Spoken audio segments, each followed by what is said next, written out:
ai teu tai teu tai larang tai larang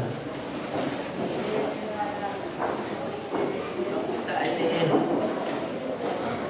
mau me aparan tai mau me aparan tai mau kato mampu kapalalang tai kapalalang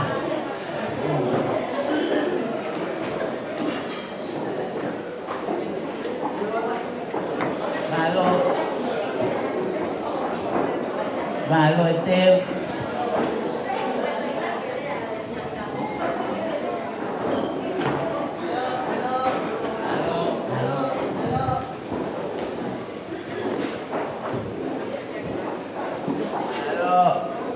Malo tai teu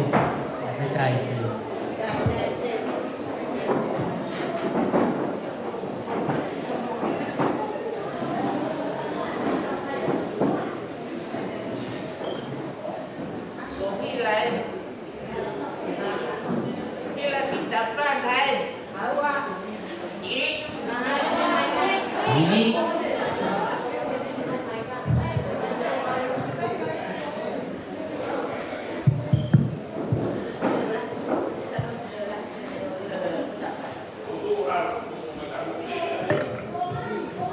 o fa ke sinoni ke sinona ta hile hila kita pana kapao pe ho fofonga mari ko whakalata ho tari kakai o ko to mua tuku ai whakawhetai ki he tui o elangi pia moia o ko tau te watu ai wike tapuni o ko whakatapu pia moe kalauni e whanua o kune whakamalo alalo mo uta. Lau kau anga o tonga ki toa. Whakatapu atu ki he tahine o ko ona. Koe hou e ki ia o he putu. Au ata, au ii. Te au mau whiwhia ke mau teki ho langi. Tahine ko lavinia. Koe whahuia o tahine ko siahi. Talo me he aho. Na e polai ai whae fitani. Pea mo heni ai tahine whahu. I he ofa atata pe ia. Koe ofa he na e ohi ki mautolu aki. Ai toto pea mo e ofo ofani. Famili o palata wake. Tupu ai ai ngahi ai kau whiwhine. Pea mo e kau tangata. Nea mo kai heni ai ulomotua. Tamsiko sa miu. Ka mau heni hila kita pana. Ke mau whakafofonga pia moe whamiri hono kotoa. O ku mau i heni pia moe whanau moe whakapopuna. O where unga. Ana malau. He kai ke raba ke whakalaua. Ko sitani. Te usio sampeni. Pia mo ki nau tolu kotoa e whanau ko ia palata wake. He mau fotu he whiawhiko e ni. Mau fotu pia moe ofa. Mau fotu pia moe lotu. Kai ke ai ha me alelei, kai ke ha foto, ai tahi me whahu, he whiawhiko eni. Koi ki fo ilore pe eni ke mo miss. Ke asiri ai pe e tau beautiful. Iwe, koi tahi ne asiahia, koi tahi ne nai whiawhia. Taha pasi ka tau olunga. Iwi, pe he pe e mautori kakala. Tori me he lolo halai balu. Tamai ki me rei matua. Awe, halamanga no na angalo ko ho mau lau kau anga mo mau fe mau fe laka he halamanga no mau ilo o piai ho mau ha ko o piai ne ho mau he no he ngai fe tu ko ni fe tu mori ha ko mau ilo ko mau le mai me he kolo ta la ai ni na auto kuine aka pulu i baba o le ma tu aki ai tapula koe lei mātua, koe ni koe lei mātua peke awa neo ne aluane si e kita mai ako mari ki he kauhala uta. He, kai ke ngalo. Ai ngai fu kapa ke te u, ai nau tuku koe ni. Hu mai he whiawhini hila kita pana. Ko hange ange kapa ia koe te e whonua. Nai o hiki kotoa mai pe whare koloa ia whotu he pare. Pea ki tālai, ai aho e whewhine ko siahi. Ko e whewhine na ni mahomo. Whewhine na e ofa whaamiri. Pea na e ofa tatau ke he toho taha ko toa pe. Si e ne hoho i hono loto ke whakahoko no whatongia ki si ono whaamiri ko toa pe. Lawe ai ki mautolo si whaamiri ma mui mui mai e tahine ko lawe nia. Whakahoko hono whatongia he ahoni. Ko ia koe ki fotu pe ia pe hamoe kau whewhine he e whiawhi ko eni. Ke mau o mai o lele mai o si whai whatongia ke tahine whahu te he ke whaamiri palata wake. Ma whakapoponga i kotoa atu a Australiani, Amerika lahi, New Zealand, Tonga eki. Pea pehe pe ki lei mātua na angalo. Ma poponga ko ia tu a ofa eki atu pea moi ki whakahoko whatongia o whakahoko atu. Malo. Lupe pau e te meitea. Te kua longa. Ai ala te pune. Na ea ki e wange hapatangi taka. Ka opu nanimi. Ahando ulunga. Whametai e makoloa. Taine pa. Pea kua whaofa peho teu. Tange ko me amba ka whewhine. Whelau. E nā mau whare ia koutoru ko skafo.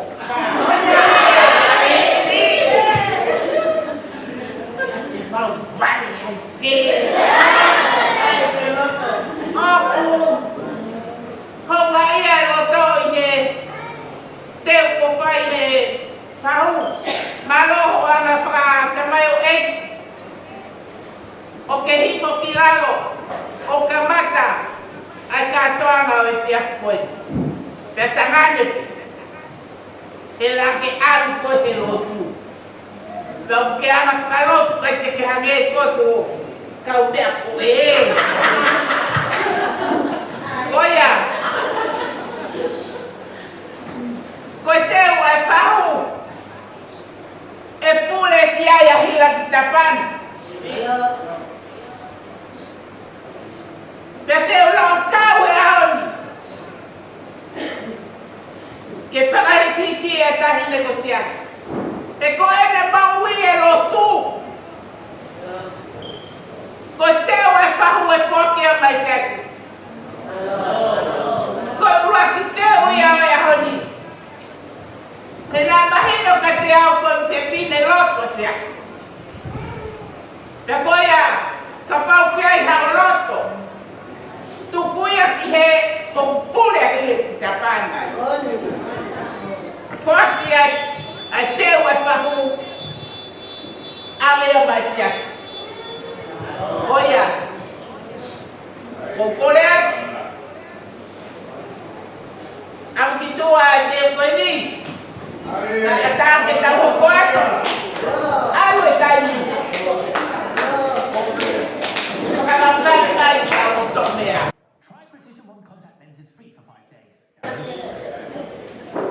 Tak enam.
Kalau tahu tu,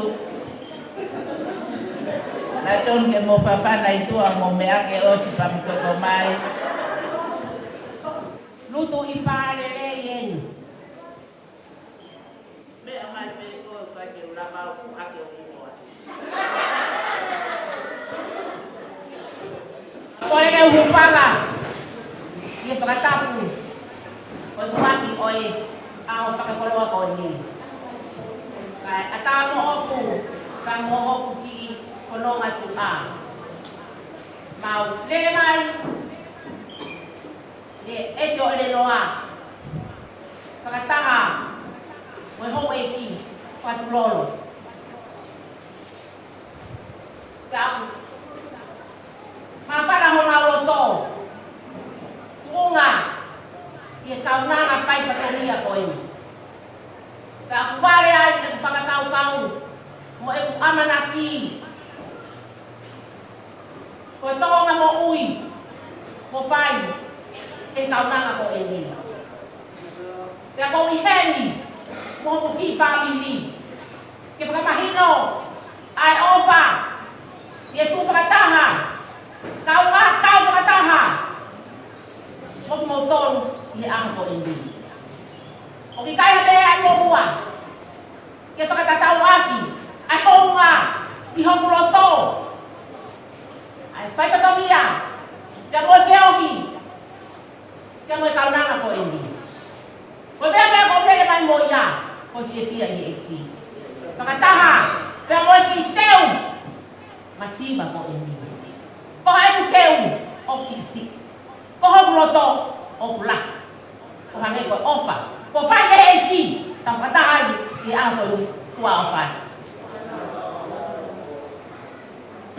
Lutu i palelei. Oia we pa ko. Ala mau ko lai. Ala mau ko lai.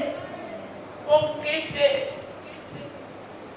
Engalo afea aho ko eni. Aho fai patonia. Tai de ori. Ko ya ue ke pekia. Ko fai e ngata afe. Aho ma wo ua. O ka mole aku kia te koe. Te ongo e tua. Aho sino ka. Eiki o imoa ia te au. Ka tōku pe mua ke pure. Mo fai te riha. Ke ki fai te riha hake. Ke mea kao hake he ahoni. Koe teu koe ni ai hou eiki. O ko kore kia te kōkore. Ko foaki ia. Mai tahi me whaku. O siahi angi ana. I he ahoni. Te mele mai. Mara. Whapetako. Hello. O whapetako ki le ora. Whapetako. Whapetako. Akai ke mo whapetako pa mo hutu. Pai e mea mo tau pai e nā. Pata pule ke heke teu.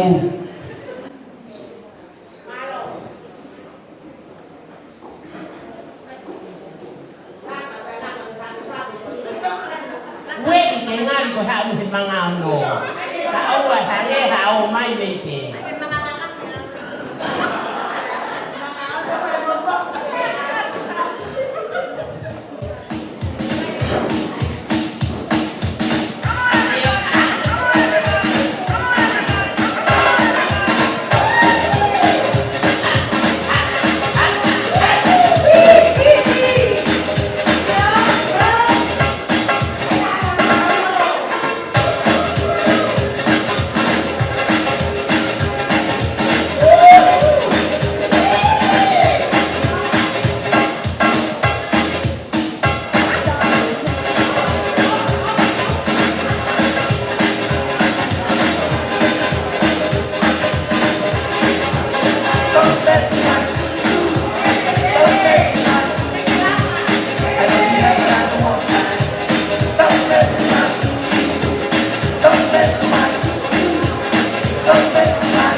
kuhoko mai. Ka taki te tau whakavawe ke osi o kuhoko atu e tau misa.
Maro e teu.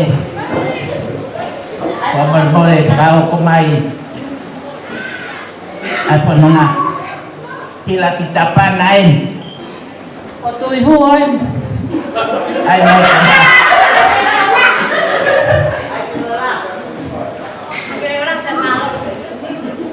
Kore ke whara he whatapu mo spai ngahi lea ki mua. Ka tā mau ku whainga maari e koe ni. Ke maulele mai o whakahoko atu si o mau whatongia. Maulele mai koe whawhawhonga si whakatoko ua. Ka maa ka tua ngā ane mo whae tangata koe ni. Kai ha mau mea e mau. Mau manatu me rie. He mau o whae. Ona mama o atu. A manu. A masia.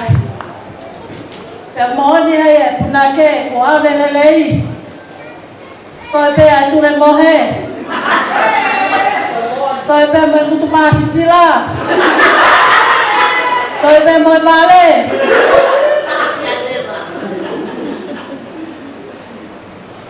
Ila kita pana. O maulele mai. Koe mau whae tangata. Ua ose o fulfulu i ulu. Koe pēra mau uto ke whahi ai lewa e ahona.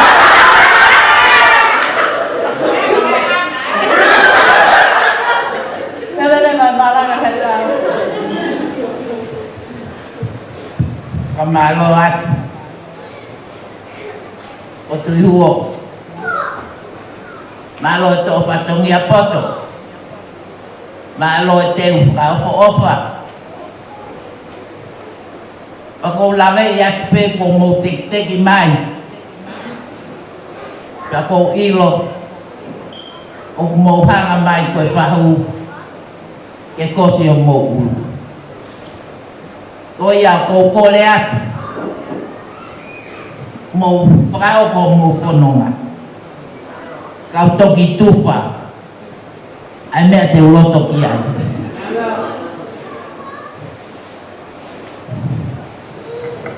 Mututu makao. Kau kokosi.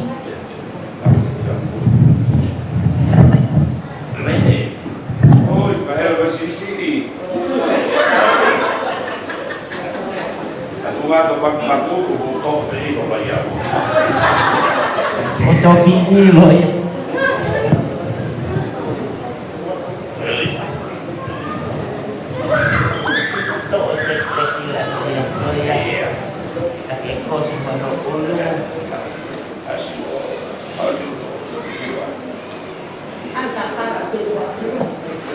Così che mo la cosa buona un tuo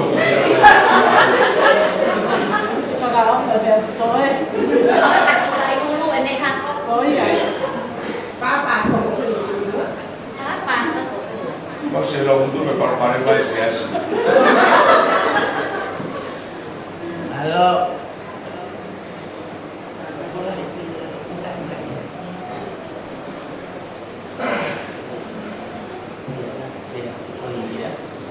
Lalu.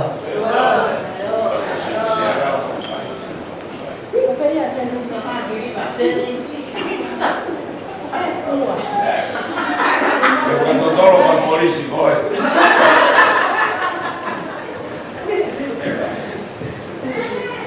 Vai che così guarda cose che che va a fare una voce alla sera che fa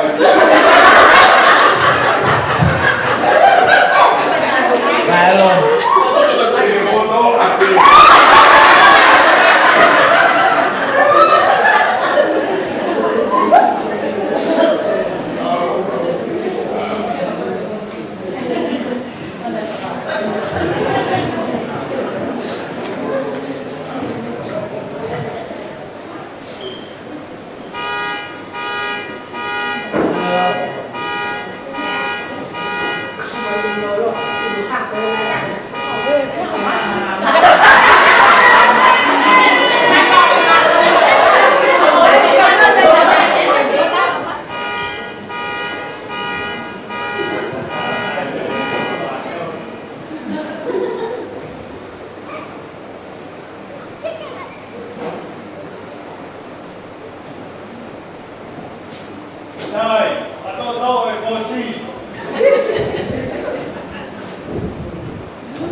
vale ka tau ko atu.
Kosi kata ki mo me atwa tau fai e patongia kia tu mai ha mo papine kataki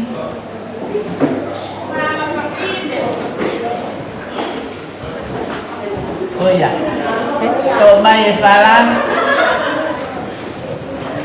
makie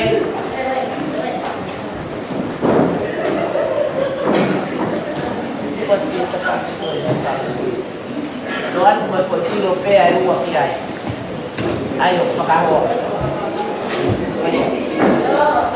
so mono ay mo po pe pilo taha ave ke mata pule ko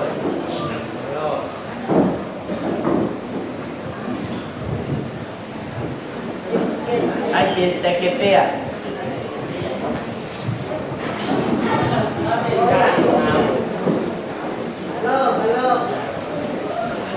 mono Pilipili mai mo ko ipea pa mai aqui é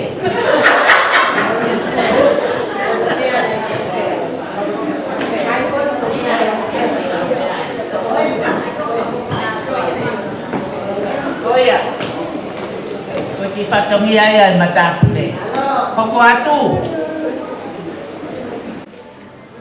kalaka me e pepine ko e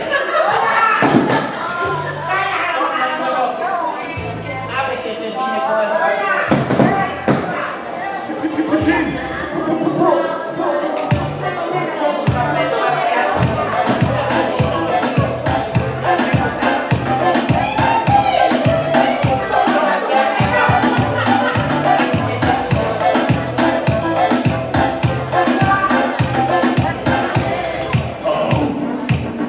you know what time it is?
따뜻하게 사라지네. 참.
Kata ku mau tali atu.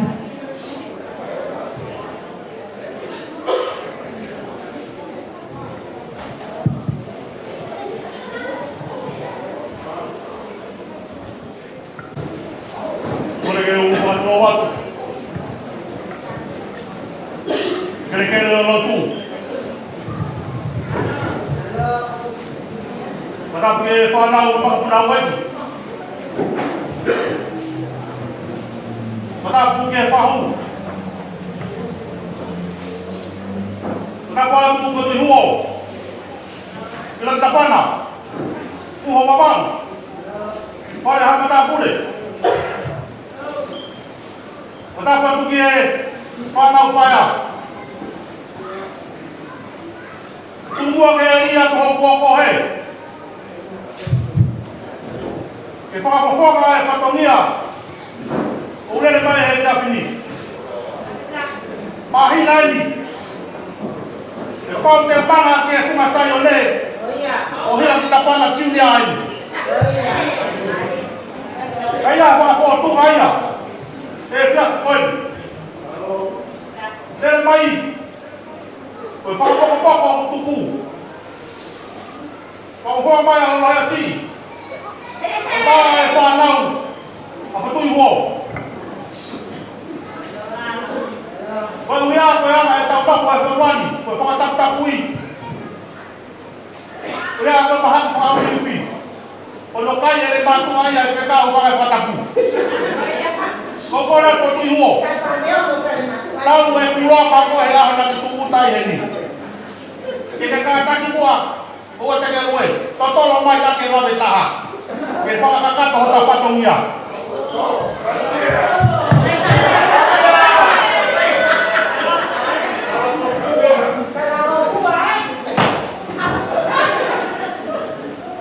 Kaya mea mau.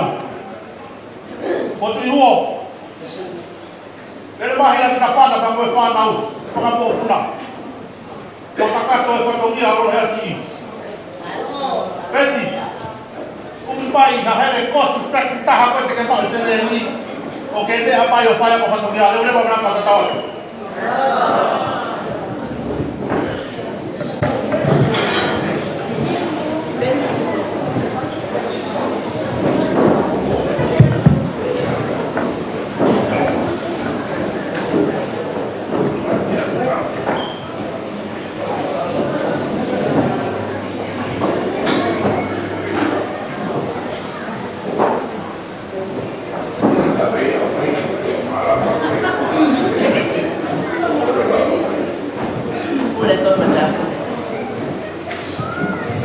Kila kita pana.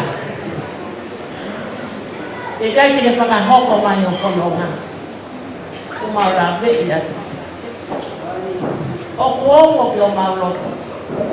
E ku whai mai ai tangi mo e toke. Kai ho o whakahoko e te atu koe. O whakalanga mandat. Ka neo mo ia. Ka whetai o whai katongia poto. Mo o mea poto nuo ki he. Poloa e ne pui he aho. Te uia e whakamalola. Ia te koe. O whakakotunga poto ko whai. Te whia ia ko tu duo. Te amoku ma tolu ni kotoa. Maloi whai katongia. Kai tuku mua. Te whai ame mua ha aku pule. Neo mo pe o ki kai ke pule. Kai tuku te whai aku pule koe uki. Koe whakamia o koki ai te koa. Ila kita pan. Kau malu lah ya. Cuma yang aku sini.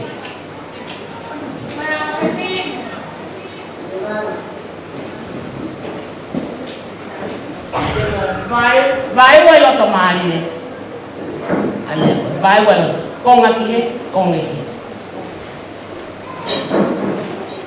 Vai wa kita tahu. Tu fai bu. Hala lolo hea si iki, inasia e taha kotoa te he te aki. Vai vai tatau.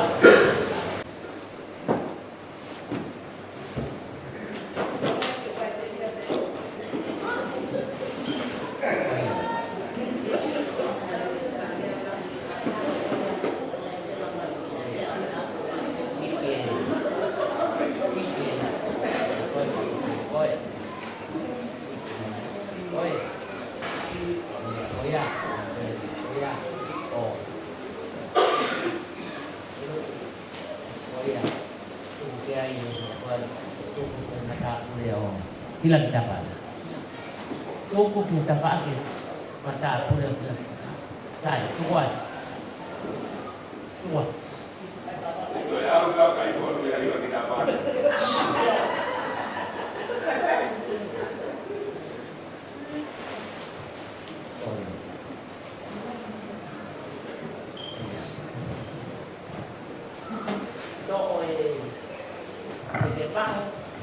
Sama sampai bahaya.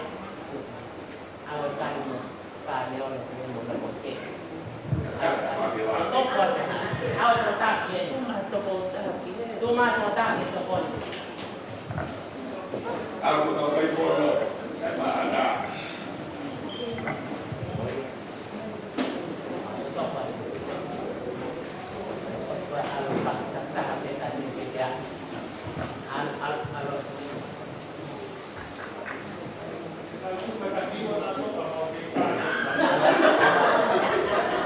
Peloto que Ah oui. Allez.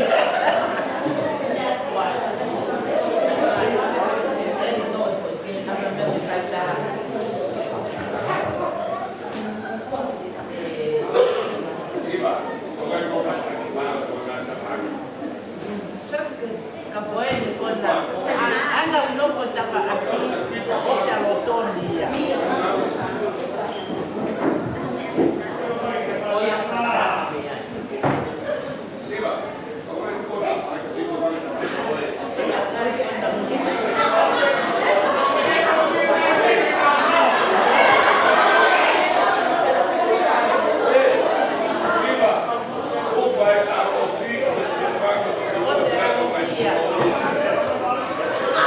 Ko se alofi. Ko pe ke tofu al kalat kon. Man fi tangata faita. Si ipe kaya utahi.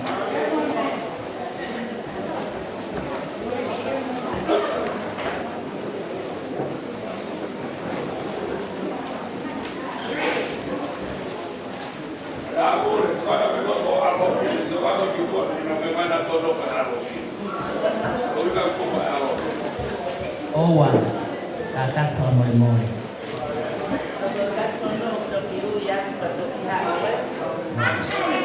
Mau katak ka re ke mawe. Ya howa tu tau kai fono.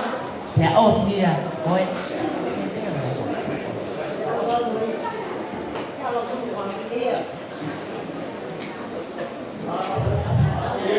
Malot si fai fatonia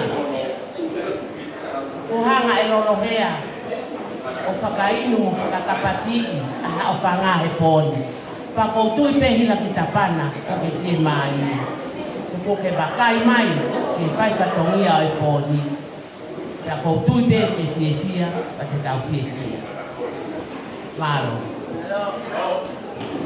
malo ha o ka kai fono Dai bene kai fono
O mole whakao ko mai mo. Kole ke hufanga i he whakatapu o i aho koe ni. Hina ki tapana, whakamole i angau he ahoni. Kai whakahoko atu hok whatongia i he ai whiawhi koe ni. Ko he whiawhi koe ni, ko omoi ko upaea he whiawhi koe ni. Ko liaki ki mautolu e poto hua i he whiawhi koe ni. Awhanga, tuku peke mautangi he koe osi e ni. Koe mau whai whatongia e ni, ke mau whae masiba. Koe ngahi tala i whale e ni, na ne whaika ki mau tolu. Koe ngahi whakahino e ni, na e whai e mau whae ki mau tolu i hau ni. Ko mau lele i taha e ni melesi hayangianga. Ke si o mai, hio ngā aue lelei na e whai, o mautu hono melie i e ngahi ahoni. Hila ki tapana, koe whatongi ani, ai whanau. O kore whakamole mai, ai lahi taha listei. Ko pule hoa o whaangaia, ke na whokia ki Perth i e whiawhini. Ka kutu pēa si ai si, ke tānaki ki mau tolu i e whiawhi koe ni. Ke mau lele mai o whai o mau whatongia, ke mau whae. Neongo, koe lahi aki mau tolu, o kai ke mahino e lea whakatonga mau ko lea whakahamoa. Ka koe ngahi tātalai whane mau whae, he kai ke ngālo i ahoni. Neongo, kai ahoni o mau whonu i e mamahi, kau mau whakawhetai peki o tua. He kune to'o ai ngahi koloa o mau lopu whale. Ko to'o e tamai, ko to'o e whae, kau kai ke ahata ke mau whalala ki ai, koe mau whae pe ko malia. Tu ao whatu. O malo atu ki a petlis mo whanau. Malo e whai whatongia, whalangi, o mo whae. Pako tui nai whanwhanau i atu pe e sia ia. Ia koe mea koto api. E ke tānaki. Ai ngahi lerei koto api na ne whai. O ke si o tonu ai. Owa na ke tuku a mea. Ai hoko atu e whatangia. Paka malo atu malo mo whakalangi o whai. Ko tau whakalangi o i whanau koe ni. Ai peki a. Te upure peki a i whakamoremore. O kou loto ke whaki ai. Mau koe ni. Whaki a mai taine whahu. Whai aki au whai te riha. Whahu e kai ose ti whakalangi koe. I kai ha mea e mo ua he whanau. Koe na pe. Ai ngata ama o nauiri. I whai ati ho whakalangi. Mautu a o whatu. Hira ki tapana, tulo atu pe tuona. Te kai ke laba ho mau whatongia ke mau whae. Tō wai whatapo ke tahine ki aki liutai. Koe whaho ia. O ki mau tolu e whanau as melesia hiangianga. E ki aki. Ko mau ilo pe ko pule anga ki mau tolu. Ko mau kole aki a te koe e whiawhi koe ni. Ke te whakaata mua. Ke anga mua e whau e mau whae. Koe osi e ni he ahoni. Koe lama e mau whai whatongia ki ai. Ke ne kosi moha mau ngai nai luhu. Pēwho ke mau kore ke ngai hek mama mau ngai whanau whanga mokopuna melesi ai. Ke tuku pe mua. Ke kosi e lamnia o nau ngai ulu. Mo to'o o nau ngai teki. Ko osi ahoni.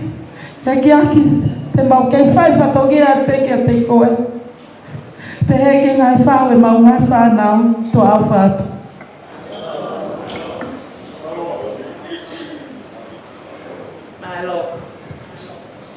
mole mole. Tau hoko atu, alo e taimi, hoko mai e ai kosi. Rea mai me rea kai.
Malo mo kiu mai e kau poti ke bangsa.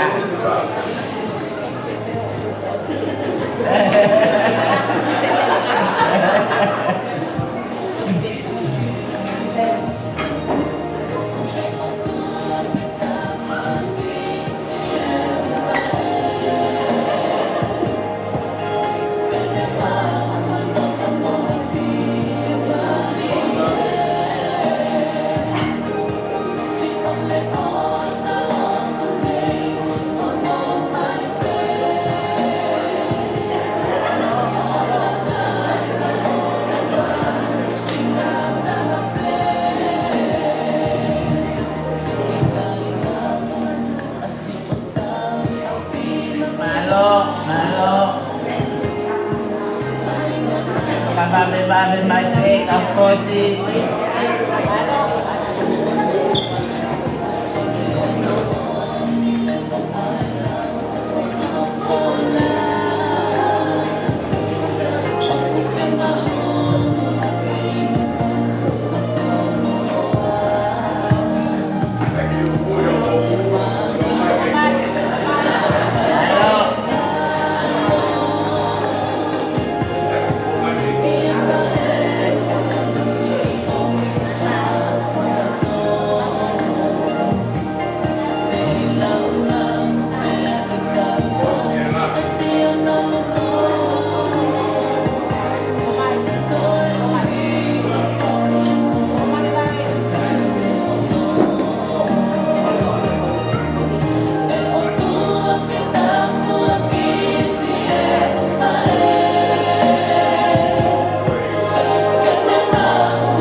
tahi tone whanau e ni e whono ka kohola whaingata aia o te mo whakawo ai o take whamili mako na fo ina e tau e whamili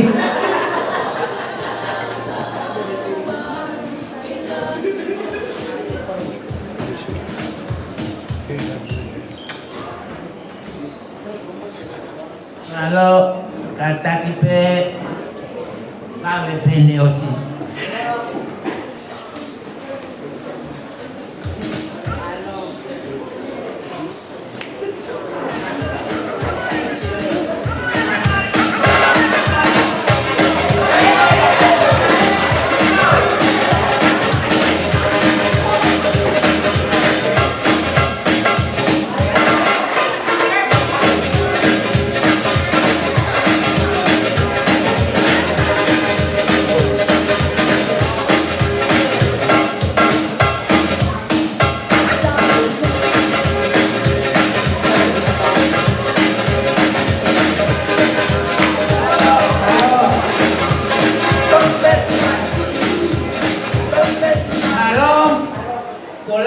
Se whanau a pekia. Koe o kou kore atu, to o ange mua ai umea koe ni ki sua, kai ata ai hoko mai kata hoko atu. O mai kau tau mea ai whahu,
Oya malo,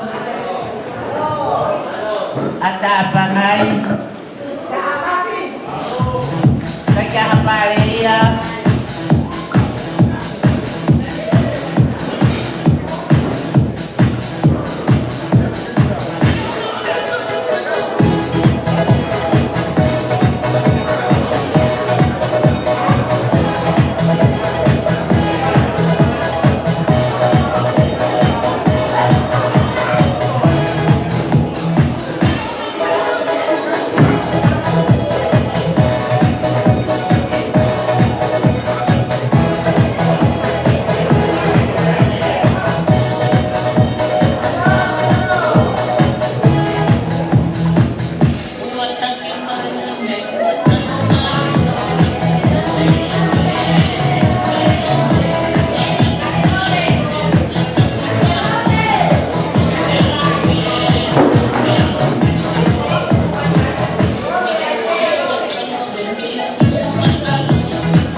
Yeah.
Alang amay.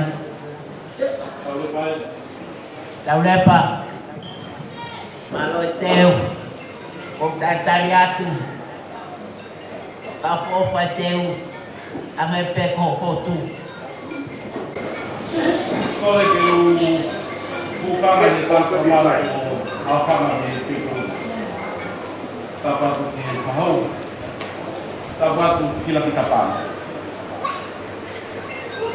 Kau mai peku semau okoloma mana. Kaya kami almak. Kole si fanau. Kami tabata Asia. Kaya na ofa. Kau define. Kaya lang tukun. Nanti maklum apa yang kita maklum ayai, berada holo pengilang, atau maklum orang yang maklum. Kerjanya yang maklum, khusus pengat aman. Mereka telfi, mereka kata dia, mereka jadi tangan, apa fael kau? Mereka jadi orang ketua ngakon ni, apa fael kau? Kapita yang memakai. Kalau nak pensi, itu hoki loh. Kalau yang ada hoki lah mufanau, dia kayak tupe, dia nak buat foto dia. Dia kayak tupe kita kalau jakon, dia kayak tupe yang lahir mana, lahir lahir di martol, dia hoki martol, kefunang, koyak. Kau tahu kalau akan mengangkat, kerja hanya mak, siap depan. Jadi betul kau faraos pen, mengangkat kapul, disayat di foto ni apa tahu. Dia boleh menolak ketawa. Maklum, olabe ya tipe aku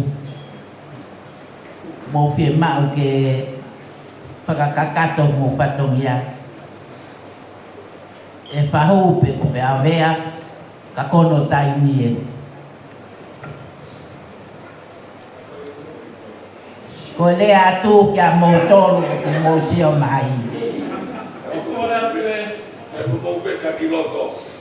Jangan pasti. Jangan pasti nak buat. Pasti kalau mau mama, jangan apa. Oh, kasih avea. apa sahaja.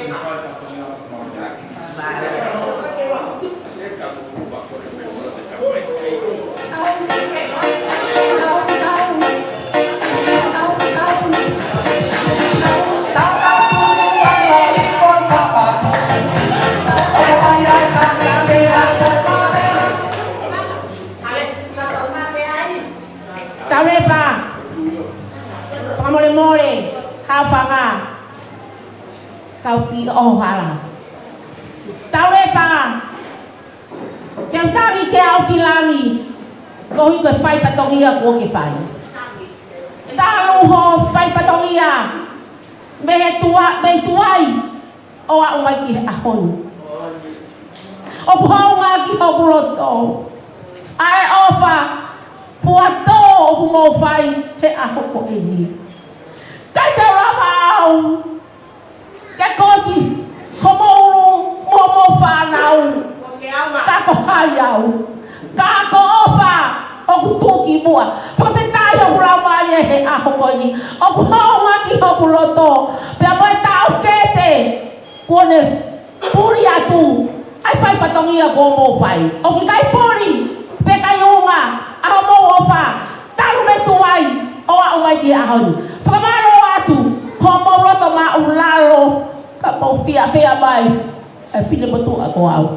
O fa tu ka motor, malo.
koe. Whamana te i laki tapana. Kasi i whanau tama koe. O Una fia pe na kau whakalangra ki sia. Ka ko kore atu mua, ka taki pe mua fia rea. Ka kore atu mua ka Caroline, ke ne mea mai, o whakahoko e whatongia ko ia. Caroline tahasi, yo ka ranga ko ia.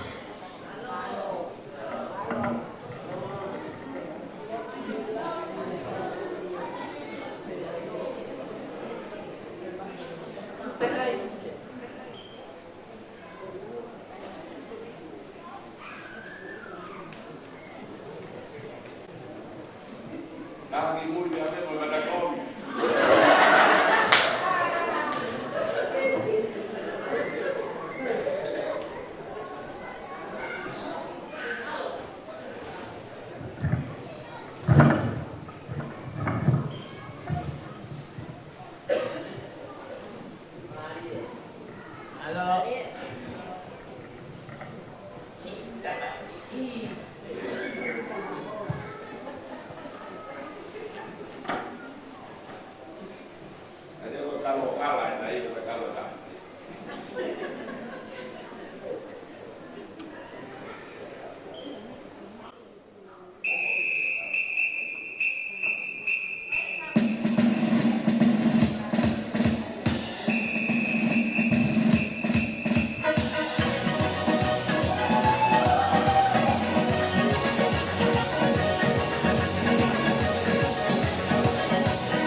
Katangko ni.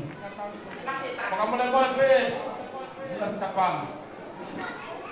Pakamula pe kabe. Kana ako ni mau ko dan ka isi ba fi mo hala. Ini apa yang file ke katongia ko ni.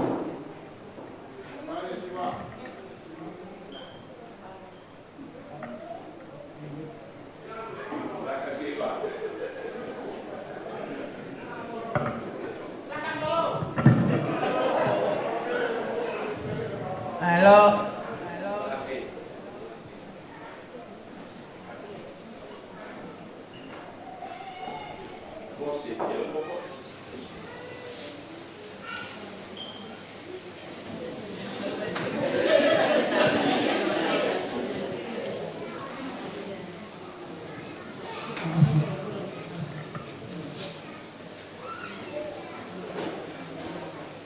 Tonga pe tau kosi ulu ila kita pana e kai ke kiwe fai katongia kasi tau ta pe ai ile mo tu ako ni kalau pukue ni me twik tau lama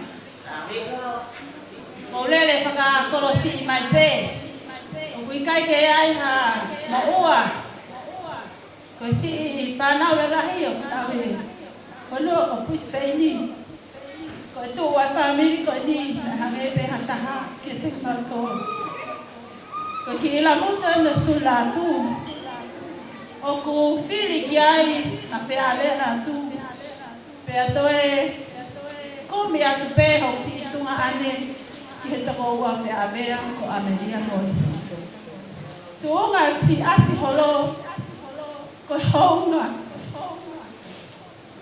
tu ta mai ke fono ko ni na ilo pau to hingo ko no suri na le ofa to mata ka kano i fami ko ni pena ke yo to ilo no ke ko tu be a ko ni ke wat a lot of hope from lo si ek mata fa ta no ta ko ni mama o ko si no ko be fo no ke fo mata nga ersima ko tau tu ko ni ke fa mo fonga si o mata pule ko lele ato e ni fia corona ke fo ki Spain na tarang ki ai no fo be ni ke tai hara mama no lu pa ke to ki alu padeo mo ya ko ngona mai ko le heka wa puna.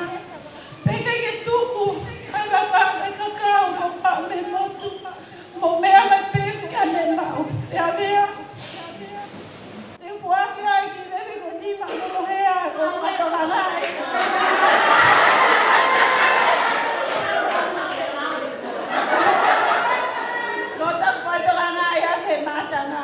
Kalau alo hea kita fulu ya ke fai ta kila lo hea paneo mo ya hea hawa to ate ki papala ko ni mo ki pare he gogo ke hu ya me ya to ta hape ke hawa si a ki debe ko ma ko ka to hu le pe a o ave ya ma hea he gogo hu ki pare au fira hu pare pe a me ai si hala lo hea hawa hea to ate kora peka elisiva, hawhai o patongia, ate ki mea ka toka nā malolohea, ke ne whai ake ne pule, ka more more.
Akau fefine, o fai e ki pui.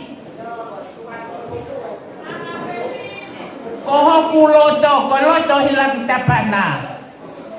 O ko fie mau ke inase tokota ko toa pe, I fareni o ana afoki, o kai ke aha me atende almoi.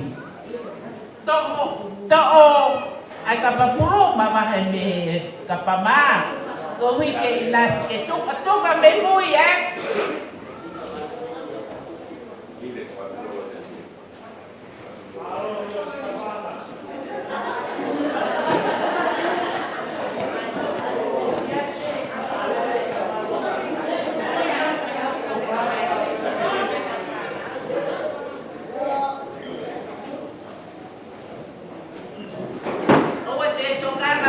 Poco pe lai ulu angepe. Mamole ka fefine u te kai ke inasi a mea. Ai ke nau inasi. I he mau o poni.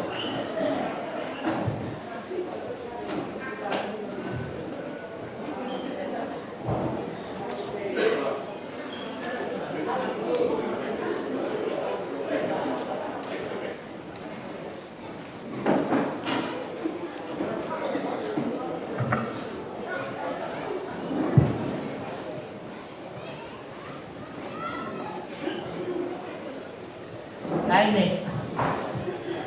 To'o mono he ave maria e ki kuina ko e. Aya. To'o atu mono e ta ang mai fefine ko stutu ko na boka pai. alu me mea e tanga te hoa o Matilolo.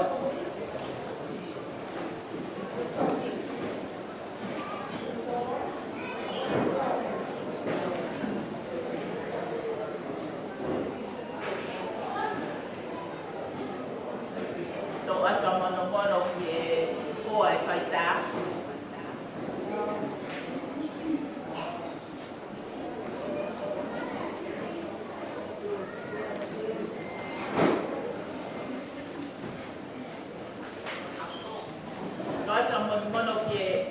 Ke kau pe kine ko na tau ku mai uru mai me ko di moto ko pe tua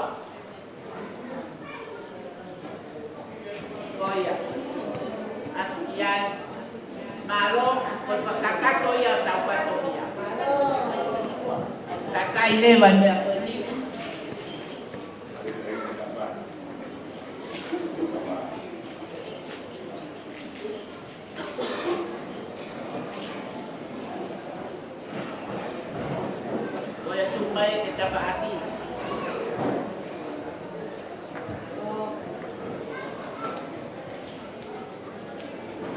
ko lava e o fatongia o poli ai tau ki mau ka ngui kai ko whakao singa e o fatongia o poli ko tau hoko atu te tau rotu ko mea mahu i ngaia ne o moko tau whietia ka tau whenga rewa ke tau whoki whakapoki a whiefia ko tōtu a ke kore a monu kia ke stop, Okay. Ko ia i kai ke o whakaosi e au e mau ke o ke resi, e o kai ko harotu, tuku ia ke toku whai he misa. O whaati ka moutolu, kai aha tō no, whakamore, ko e anga pe ia e tau whiefia. Whakatau ange, e tau tō e whailoaki i ha taimi. O whalahi atu.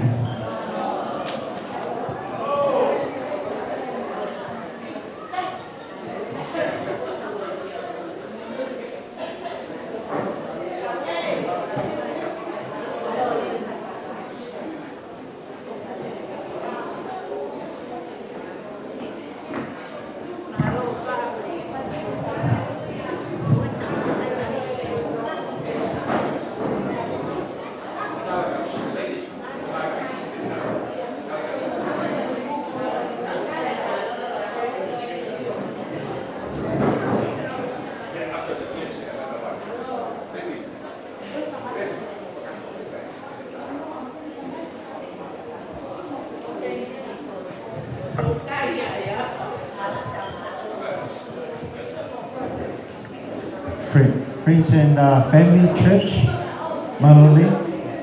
We're going to have our whailotu now. So can we please ask everyone to move your chairs forward? Please come forward and we will start our prayer. And maybe even the ones on the side, bring your chairs forward so we can be like one family for our lotu tonight.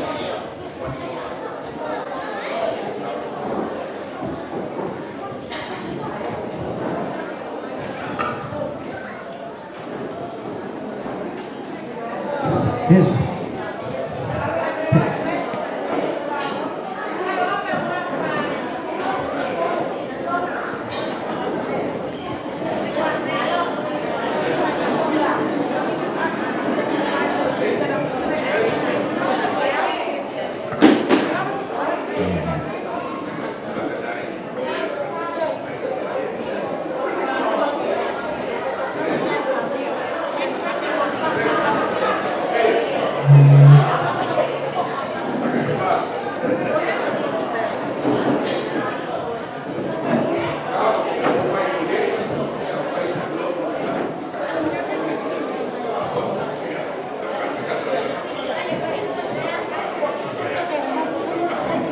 O kataki whamore o kataki whamore ki whanoro ifu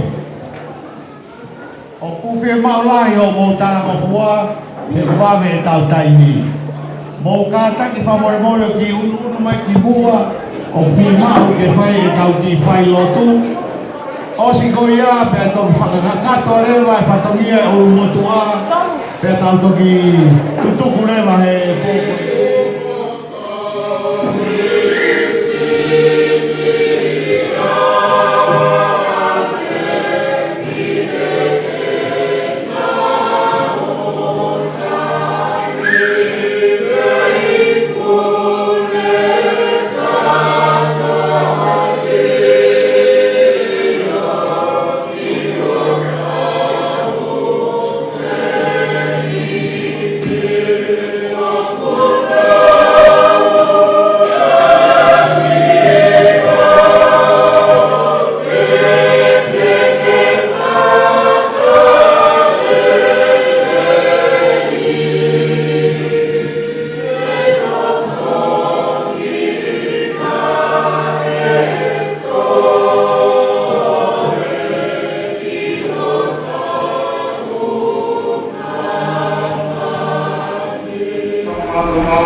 Maria, che moglie Galassia, perché poi hai il tipo lì a poi che fine tua bene pai ka pe ki nai kua manawa o se su.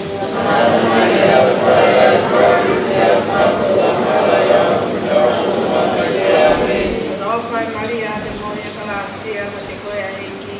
Te monui a koe te tine kua pe te pai ka pe ki nai kua manawa o se su.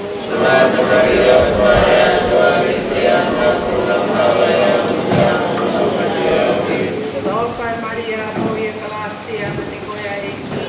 Te monui a koe te tine kua pe te pai ka pe ki nai kua manawa o se su.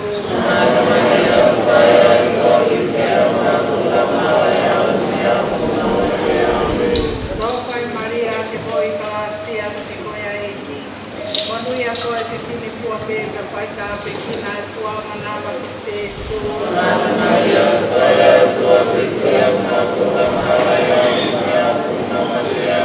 Sanau pai Maria moia kalasia ma te koea heki. Te monui a koe te tine kua pe te pai ka pe ki nai kua manawa o se su.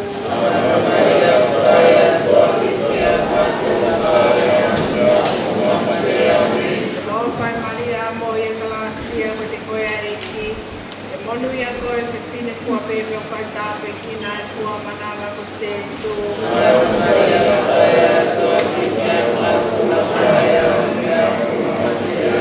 Sanau pai Maria moia kalasia ma te koea heki. Te monui a koe te tine kua pe te pai ka pe ki nai kua manawa o se su.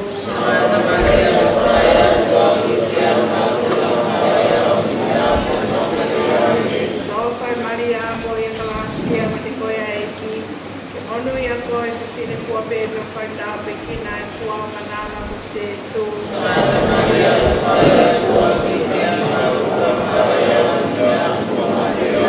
Sanau pai Maria moia kalasia ma te koea heki. Te monui a koe te tine kua pe te pai ka pe ki nai kua manawa o se su.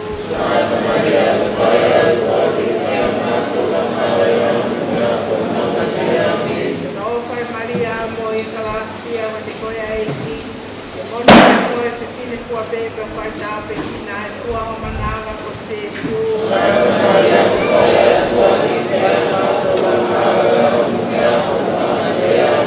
Gloria le tamai moe alo palau Maria Manioni.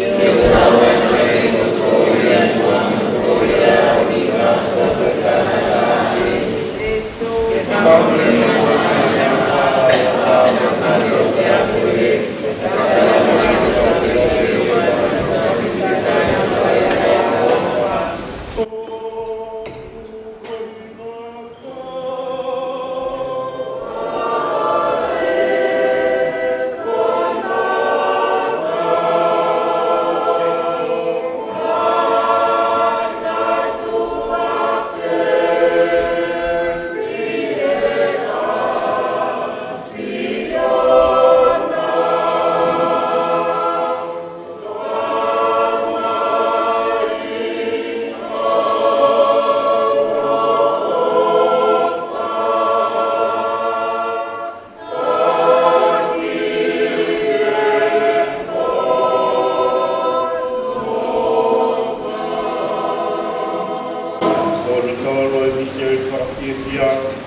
Maria,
lima ke ko ki kia ko ku mi o te tu mono to ma o le ko to ma o ka wa ko na ki ka ko le aya ka to nu ka pole ye a ala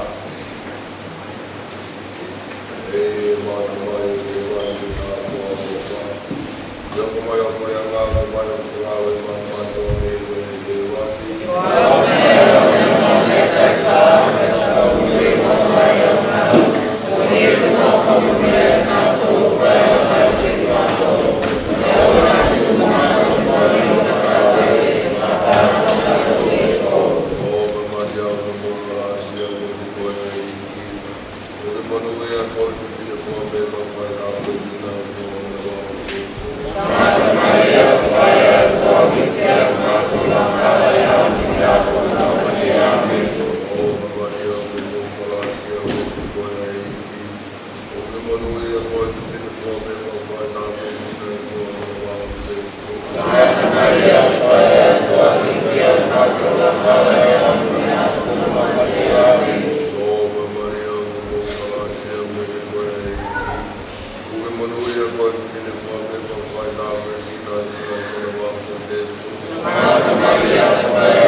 Jesu Kristo ko mawiki. Eki alo komai. Kristo alo komai. Eki alo komai. Kristo afirmai. Tua betamai devani. Tua ko alo ko famui o mamani. Tua ko lamani ma yoni. Tato tato to betaha. Santa Maria. Santa Maria tua. Santa tamu tope. Pai al Cristo. Pai a classe tua. Pai maafito. Pai tamu moni. Pai kayang hanga. Pai kandere. Pai pagaupoka. Pai takibua. Pai ay pagkau boto. Pai ay tukuanga. Pai ay pagkaui. Tamo koto au kito. Tamo paramapaiya.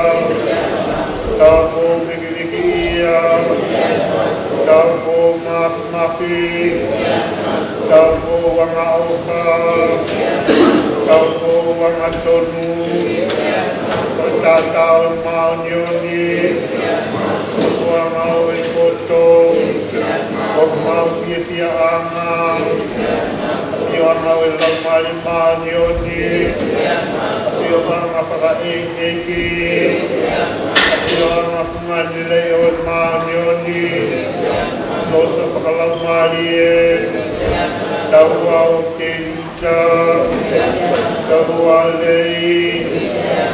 Kale Paula, Ake o Sakapau, Matapau Hevani, Rentu Aho, Huyang Au Mahaki, Ufang Au Yang Ahala, Imani Yang Au Mamahi, Balo Yang Au Kakai Kaisiani, Wilio Kawamiro, Wilio Kaupetiriake, Wilio Kaupalopita, Wilio Kaupostolo, Wilio Kaumaritire, Wilio Kaumaunioni, Wilio Kautauko, Wilio Kausangatapuape, Wilio Tukalasia Ia, Wilio Kohikihake Kihevani, Wilio Elosayuto Kutapu,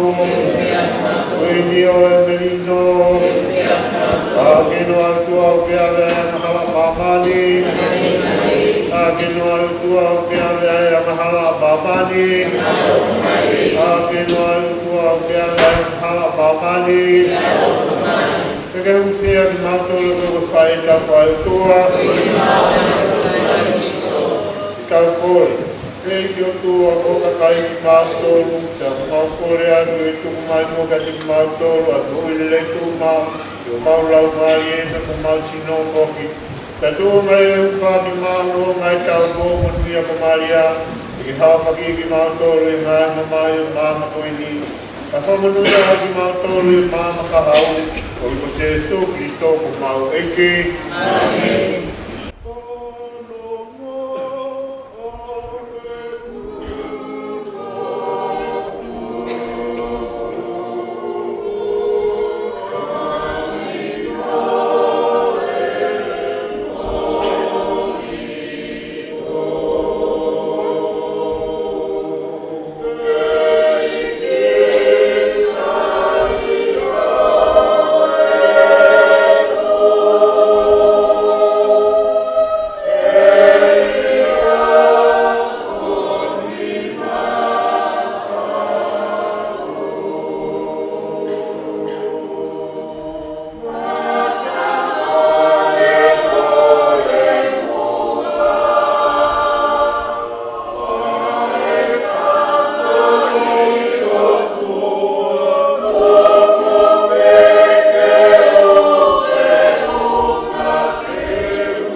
Marie.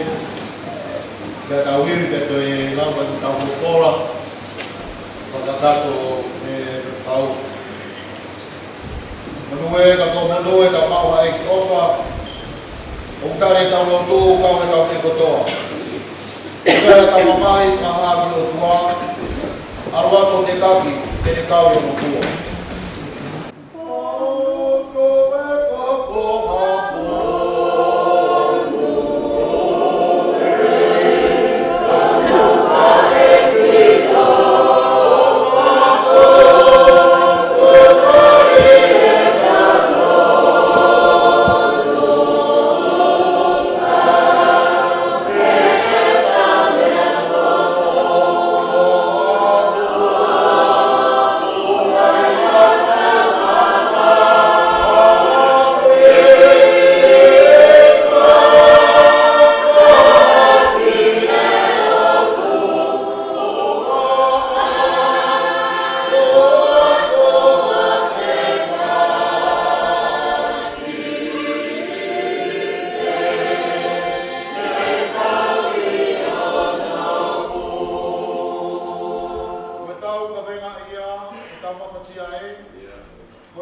Tonight's reading is from Mark chapter 8, verse 27 to 30. Mark chapter 8, verse 27 to 30. Jesus and his disciples went on to the villages around Caesarea Philippi.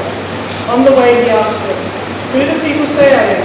They replied, "Some say John the Baptist, others say Elijah, and still others one of the prophets." "But what about you?" he asked. "Who do you say I am?" Peter answered, "You are the Messiah." Jesus warned them not to tell anyone about it.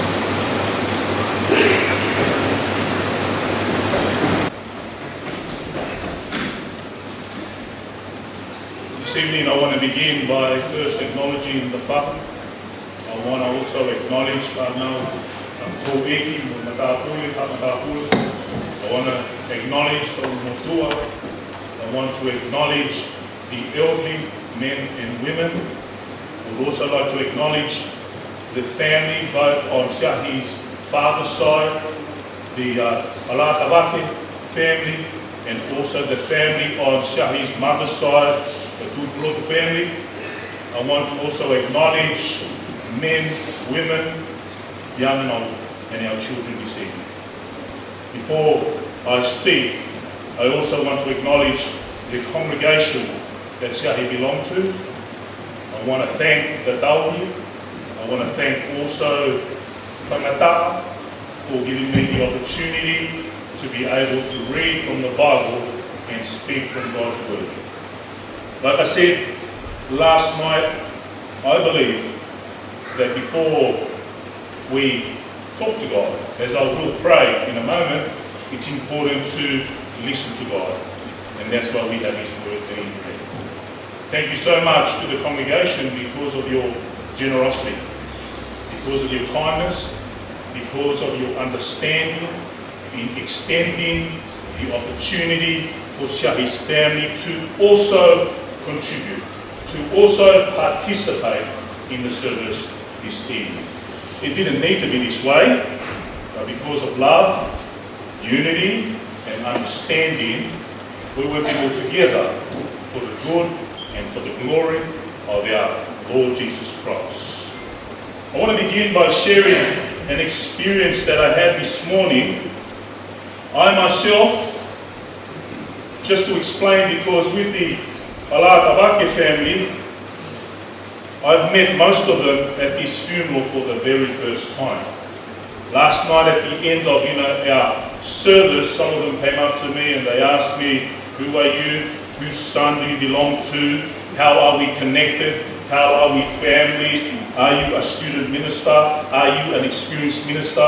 How long have you been studying? Where are you doing ministry? Who are you married to? How many children you have?"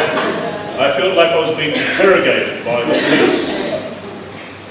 My name is Sepi. I am the son of Tiavea. Tiavea is the younger sister of Manu, Shahi, then there's Lorokia, and then Ofiba, the only brother. I am the eldest of 5 children, 4 boys, 1 girl. I'm married to a Tongan who was born in Tonga, who comes from somewhere in Hawaii. She doesn't even know herself. She's been here longer than she's been back in Tonga. And we have 6 children. That was my eldest who read the passage for this evening. In the Tongi and Karo family, unlike the rest of the Alatawake family, there's only one minister. That happens to be me. And that's why I'm very thankful for the other minister, Mona, my brother, for coming and standing beside me and assisting me in helping me serve the church that Shahi belonged to, as well as the extended family. The rest of the Alatawake family, they have many ministers. They have many shekwaters, they have many deacons, they have many people who are leaders. In Tongi's family, I'm the only minister. There are football players, there are boxers, but I'm the only minister. And even though I am the son of Yahweh, and there are others who are older than me, and they themselves should be speaking, but the only reason why they allow me to speak is because I'm a minister. So I use that opportunity every time I get. This morning, I went for a walk around the park, the oval, which is called Elwood Oval.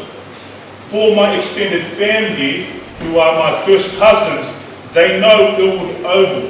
Elwood Oval is in the suburb of Elwood, which is in the inner west of Sydney.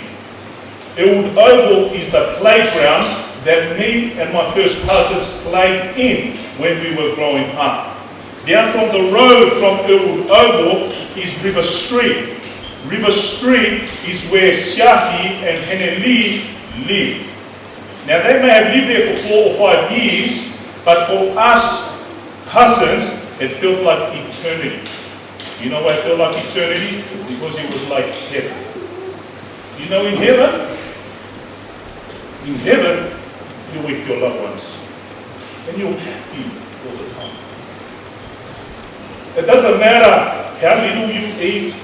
It doesn't matter how much you have. But heaven is a happy place. And that's why River Street, Elwood, was like heaven. Siari and Heneli rented in River Street, number 80 River Street. They've since bulldozed the place, and now there's a duplex. The house is not there anymore. It was an old Vibro house. And no disrespect to Siari and Hene, but their house back in Tonga right now was a lot better than their house at 80 River Street, Elwood. In quality. We all used to gather there every weekend, every school holidays, and Siahi and Henny would feed us. Siahi and Henny would take care of us.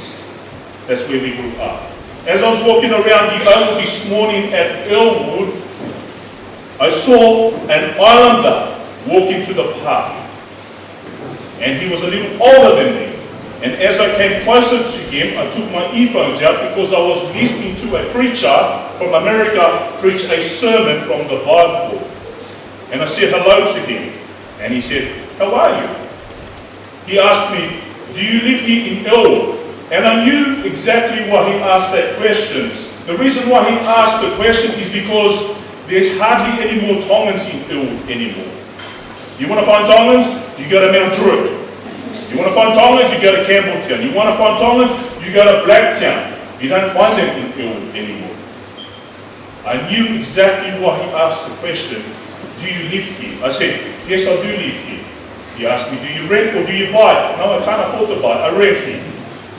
And he kept on asking questions, and finally he said to me, "So are you Tongan?" I said to him, "Yes, I am Tongan." And then he said, "It's very interesting that you are Tongan, because I belong to a group where we are now studying the history of the chief Ma'afu." You Tongans know who Ma'afu is. He's Fijian, this man I'm talking to. And I said to him, "You told me a little bit about Ma'afu." And he said, "Chief Ma'afu was a warrior that left Tonga and he came to Fiji. And he was a warrior who was very smart. He was a strategist. He knew politics. And he used the Europeans and the Fijians to get his way and unite people for a common cause." This was the Fijian teaching me about Ma'afu, who is Tongan. And I didn't know that about Ma'afu. And then he said to me, "You see, the thing is, brother, I can't understand why Ma'afu, who was only about 5'10", from a very small island in Tonga, came to Fiji, and if it wasn't for the British and their gunpowder, Ma'afu would have cleaned them up." It's amazing that a Tongan man came from Tonga, and that's what he did. We finished our conversation, and as I started to think about what should I share tonight, the question tonight is, who is Jesus? The question that I asked this Fijian man is, who is Ma'afu? And he taught me about Chief Ma'afu, the warlord. But tonight, the question is, who is Jesus? And my hope is that Petoni, Siaisini, Lisi, Samuela, Sefo, Caroline are all in this room right now with their children. The reason why I say that is because Tauhi, this may be the last time I ever get to preach to the Anyama family. From this point moving forward, it's your responsibility because they belong to your church. The only reason why I get to speak in this family is when Siahi was alive. That's the only reason why I got to preach. And this may be the last time.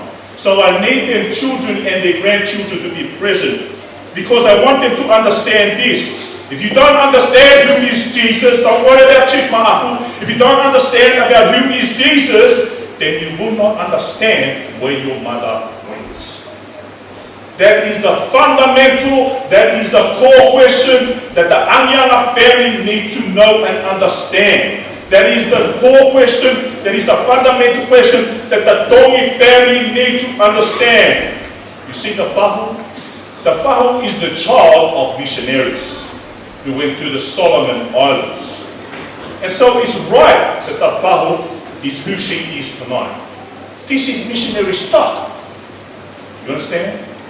This is a family who knew Jesus and their parents laid their life down for the gospel and they followed Jesus even when it took them across the Pacific. And what I need to communicate this evening is to the Anyanga family. Who is Jesus? Is Jesus John the Baptist?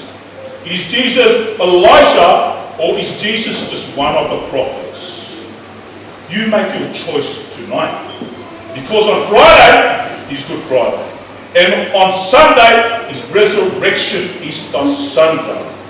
And even though my family have been coming together for the last week, and we've been helping one another, we've been loving on each other, we've been generous to each other, none of that matters if you don't know who Jesus is. That is the money question. That's what we say in jail. I come from jail. I only get out on the weekends. Okay? And that's what I say to the boys in jail. When I got out of my car over here on the main street, my eldest daughter said to me, Dad, there's somebody walking around the street looking at you. And I said to her, who it is? She said, that man. I looked across the street and I saw him looking at me, and then he came around the back and he approached my back, and I turned around to him and I said to him, how you doing? He said to me, are you Seri? Yes, I am. Do you remember me from 12 Wing Long Way Jail at Metroville? I said to him, I don't remember you. He said, I used to come to your church service. And he asked, are you going to this church? I said to him, no, I don't. I'm here because my Auntie Shahi passed away. And there will be a service. And his question was this, which church do you go to?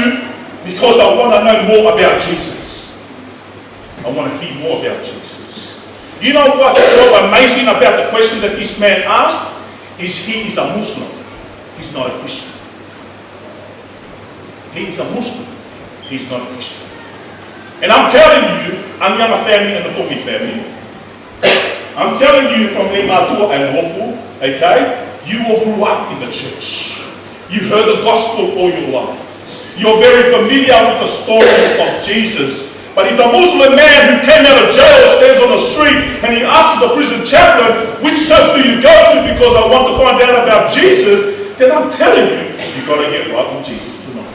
Petoni, you've got to get right with Jesus tonight. You and your siblings need to understand who Jesus is. Mark chapter 8 says Jesus was walking and he was coming towards the villages near the place called Caesarea Philippi. And he asked the question to his disciples, who do the people say I am? And the disciples say, John the Baptist, Elijah, maybe a prophet. And then he says to them, but who do you say I am? And then Peter. You know, when I read the life of Peter, sometimes I think that Peter is from Lima Tupa. And I'll tell you why. Because Peter was the most outspoken out of all the disciples. Always opening his mouth all the time. Always speaking out of turn. Always the first in line. Always wanted to be on show. Always wanted to make sure everybody knew who he was. But for the first time in Peter's life, he gets one thing right. Peter says, Jesus, you are the Messiah. And then what did Jesus say to Peter and the rest of the disciples? Disciples, don't tell anybody. When you jump to Matthew's Gospel, chapter 16, it says there that Jesus says, Peter, what you have said does not come from you, from your flesh and blood. It comes from heaven, from God the Father. And upon this rock, upon this faith, I will build my church. Petoni, Anyanga family. the Tongi family, all my family. You know, at the end of this evening, we will go back to where we came from. But if you don't build your life on the firm foundation of the good and glorious gospel of Jesus Christ, none of this matters. None of this matters. Okay? When Siahi was dying towards the last couple of weeks of her life, every time I visited her, she would talk to me about two men all the time. And I believe those two men outside of her husband were the most important two men in her life. The first man she would speak about all the time was my uncle, Opio. The second man that she would speak to me about was Petoni, her son. You know, when I finished Bible college, and then I was going to get ordained to become a minister 15 years ago, this is what my Auntie Siahi said to me. Seti, just promise me this. If you become a minister, stay a minister. Don't be like your uncle. I said to my auntie, I can't make a promise, but I'll try my best. Okay? I'll try my best to serve God for His glory and His joy and also for our family. Siahi loved this man too much. And that's why we love this man a lot. Sometimes I think to myself, if my uncle, see, I call him Uncle Ophiulla because he's my uncle. I don't call him his name in a Matapule name because I don't want him to think too highly of himself. He's always my uncle, it doesn't matter. Okay? To you, he's a Matapule, to me, he's my uncle. Alright? And I think to myself, if me and Ophiulla, because my uncle, he tours around the world quite regularly. Okay? He goes to weddings, he goes to christenings, he goes to funerals. And when I grew up and I watched my uncle, I said to myself, my uncle's a big man because he can speak. And I think to myself, and I want to be like my uncle. I want to speak like my uncle. But you know, God had a different plan. God wanted me to be a preacher. And then I started to think, if my uncle and myself can go around the Tongan community, he can make the people laugh, and I can preach the gospel. And he make them sing. That's what I thought to myself, you know. So Siahi, when she was dying in her last moments, she would say to me, take care of my brother. Forgive my brother. And my brother who started Bible college, finished the race and finished work. Then she would talk to me about Petoni. And she would say, Petoni, lots of courage. Petoni, lots of boldness. Big heart. Okay, Seti? But I keep on talking to him because I want him to soften his heart. I want him to understand that he's going to be the footstool of the family, just like Siahi. Siahi was the eldest. But he taught her children, I don't care that you are my children. You are to serve the rest of the family. Siahi would say to her children, Kalolaine, my mother, she wasn't the eldest of the Tupuloto family. But she served the Tupuloto family. Siahi wanted her children to serve the rest of the grandchildren of the Tongi family. And so Siahi said to me, Seti, pray for my son, Petoni, and never, ever give up. We're doing all. Petoni. You know this family? We're not known for anything. Nothing. But we are known for this, and I think everybody agrees with this. We're a family that loves. We are crazily in love with each other. Maybe that does come from our Palakabaki family, from our Lima family. When we give until we're bankrupt. When we feed until there's nothing in the fridge. When we are generous, you know, we give everything, including the shirt, on our back. What I want my family to know is, that's all good, but come back to Jesus. Question is, who is Jesus? He is the Messiah, the chosen King. God has chosen and sent to die for our sins on the cross and to be raised back to life so that you and I may be forgiven of our sins. Just to finish off, I want to share this story. In prison, there was an inmate, a prisoner, and he was dying. And he said to me, the doctor said, I have a brain tumor in my head. Then I know when I'm going to die. They said 70% chance of dying, 30% chance of living. Then he said to me, 30% chance of living, said, I think I'm going to hold on to that. You know what I said to this prisoner? I was never good at mathematics back in school, but I can guarantee you this, you're going to die one day. Now he wasn't a Christian, and I said to him, read the Bible. And the Bible is going to answer this question, who is Jesus? I asked him one day, are you reading the Bible? No, I don't want to read the Bible because I never grew up reading the Bible. And then 6 weeks later, he was in a coma. And as he was in his bed, dying away, I walked up to him, and they say that when you're in a coma, they can still hear you. And I whispered into his ear, my friend, it's never about the percentages. It's never about the numbers. It's never about the odds. The question is, who is Jesus? Etoni, my mother's still alive. Hopefully, God willing, I will bury her one day. Etoni, Lolohea's still alive. Hopefully one day, her children will bury her. And so the same, unfortunately. We will go through this pain all over again. But the question is, if you know the answer to Jesus of who he is, you know the pain, the suffering, the tears that we are now going through, okay? If you know who Jesus is, there is hope. And that is what Easter Sunday is all about. I'm aware that in this room, there are people who are from the Wesleyan Church. There are people who are from the Catholic Church. There are people who are from the Seventh-day Adventist Church. There are even people from the Mormon Church. There are even people from the Jehovah's Witness Church, from all these different churches. Fahu.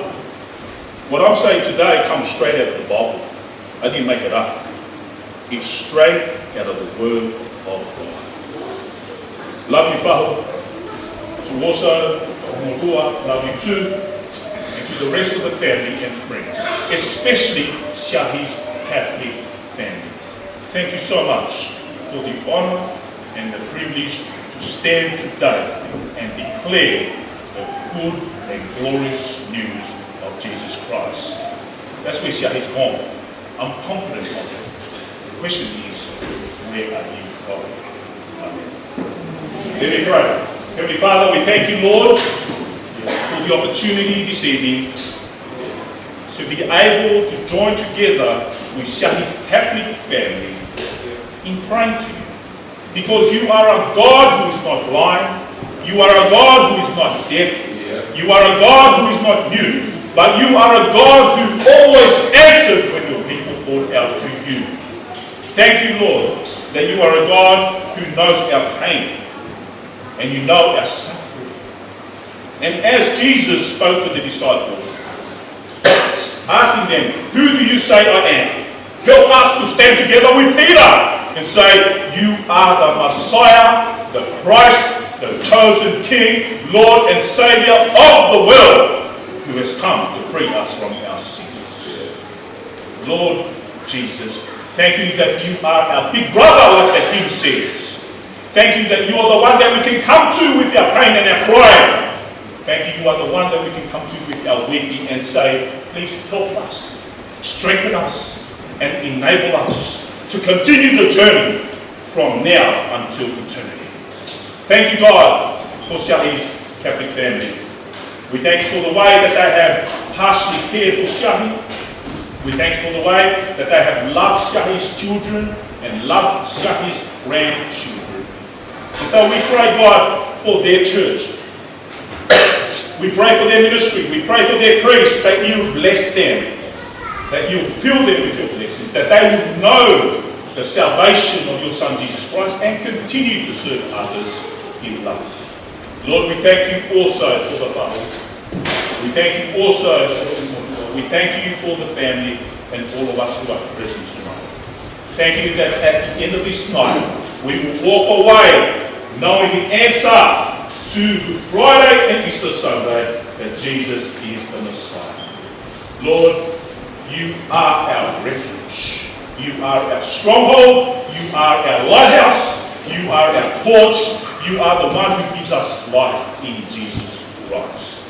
Wash away and lift the burdens from our shoulders. And help us to stay focused on your Son, Jesus, Lord and Saviour. Second person of the Trinity, fully God, fully man, sent from heaven to walk amongst men, so that we one day will join the likes of Siahi and Hene in heaven because of their faith in Jesus. Lord, be with us, comfort us and strengthen us.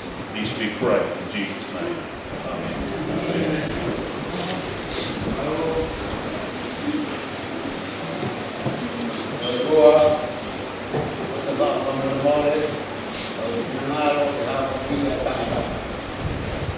Mapone alofa aka upaka aka Maria tako te tukumai do mauka nani mone hiki me mamani ene hoko ke pakataanga ka tangata kuwa pe monu ya tanata yo tua ko tuanga ko mo ka mo yo na ko to pe o fui le tuku ko ka nangani ka mole mole ya ngala wi ke de ma de ma upaki Afara mure na noko amanaki ya no alopa.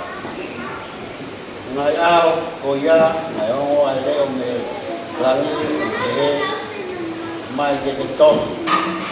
Polopola la mari ngatai ni de na pe mari na o mosia. E muy ka tina to e na ngai ngao. To ma ka mo ta na.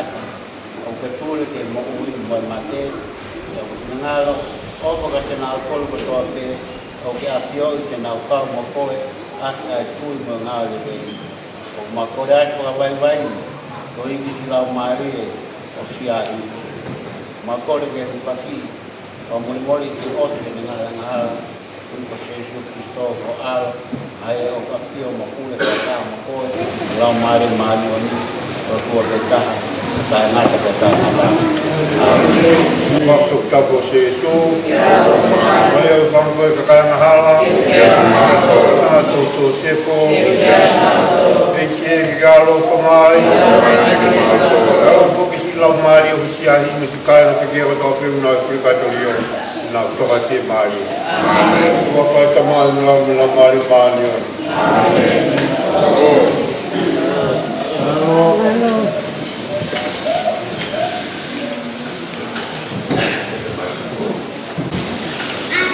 I'd like to acknowledge our couple over here, special acknowledgement to our church leaders, our family ministers, our friends and family, the church congregation.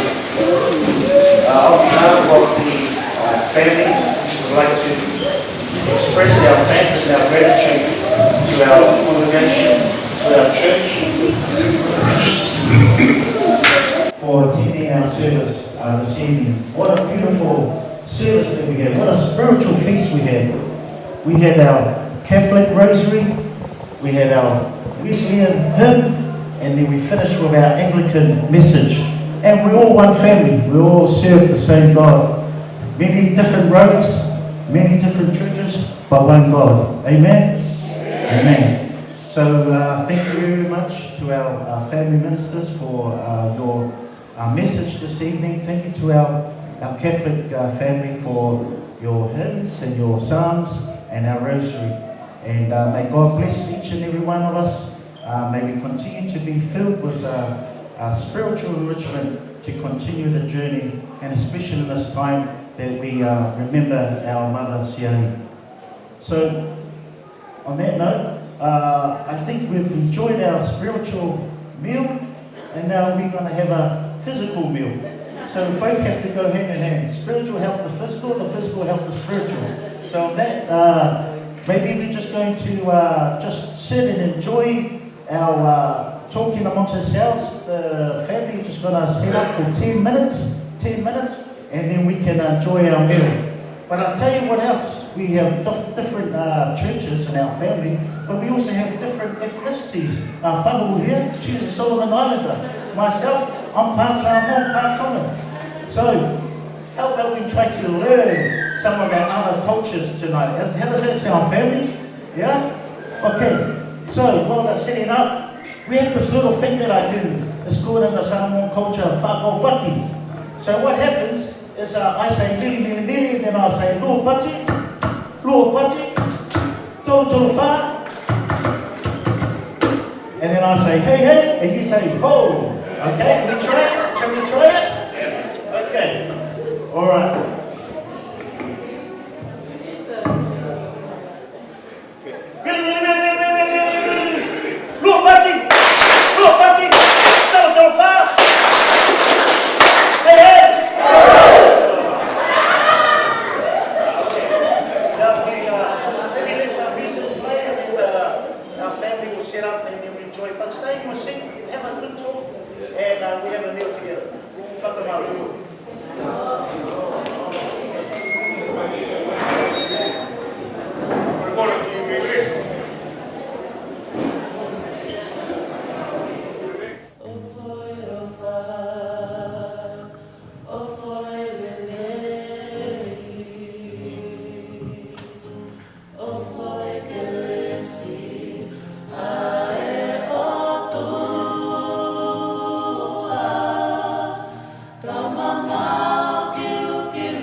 Kataki whamore. Koe whahau koe ni mea hake tahine lamnia ko tautuanga. Whakatulou. Kataki o mea mai ke te pire mua. Fie mau koe ke whamore e ki peka ke mea mai. Koe ongo koe tauhi mo e pure ngā au e koe ni o e siasi katolika. O e community koe ni mo whamore o mea mai ke te pire. Koe ongo whaiwhekau koe e whamiri. Seti pia mo mona. Mo kataki o mea mai ki he te pire mua. Petahine ko Luisa. Pai mea kon ko pea Luisa. Luisa. Mea mai ki he te pire. Hau koe, pai mea kono kou tagatu e au. Koe ke pure he tahi au, kou tutuni au he mea koe ni. Koe haua mona ia koe whai whekau.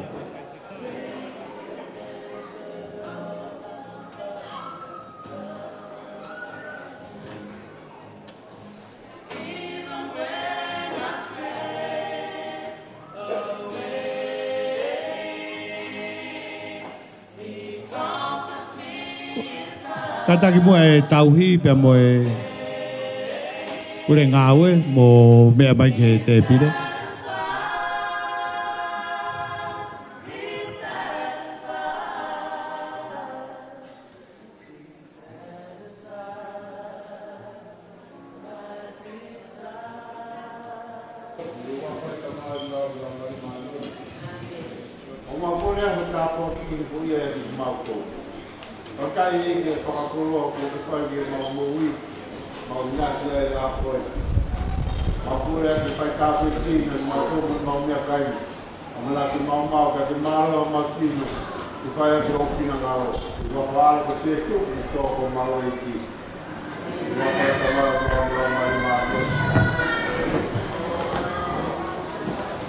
Ada atu ke tufa mai mea kai ke matanga malo.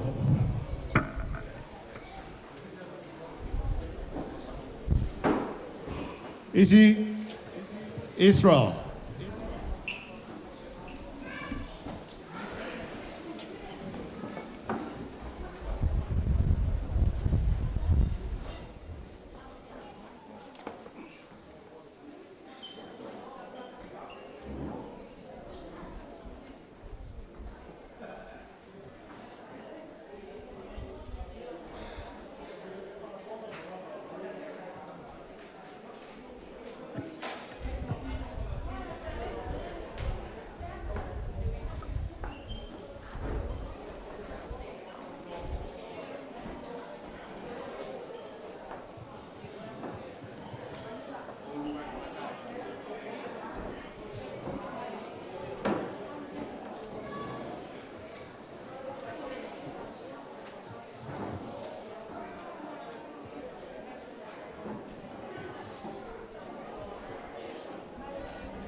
Dalam tu pun. Betul aje, betul tu.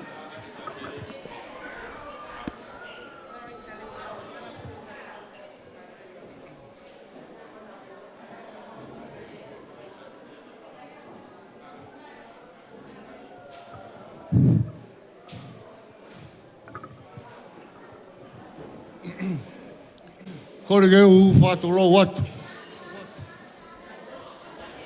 Mo ke u hala tu watu he. Polo pe ilo. Polo lo hau. O ma fahu.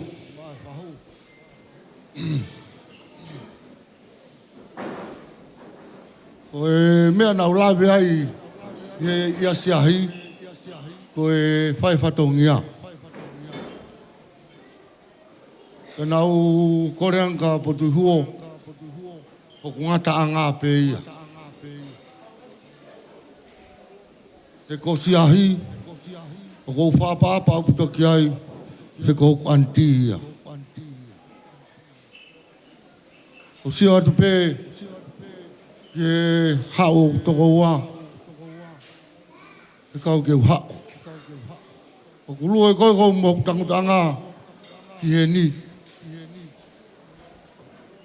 Ngo ila.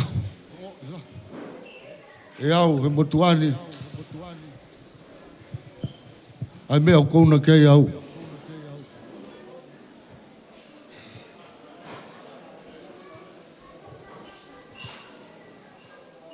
O kou whamalo ke tui o e langi. Ki he kilua. O haalotu.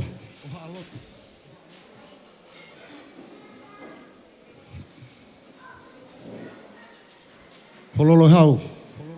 Ha more e ange au. Na ko ngutu tapurea.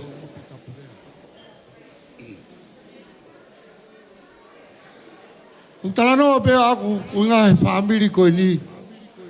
Haki historia no. Talu me lahi ko au ke si. Ke kau me ana nau pe o fane. O asi pe ia he poni. Talu kamata aptanga mamahini. Amo ulavei. Ki family ko ki family masiva po. Patua. Me he lahi o au ke si. Ko nau mea pena e whai ko pia fofani mo fia.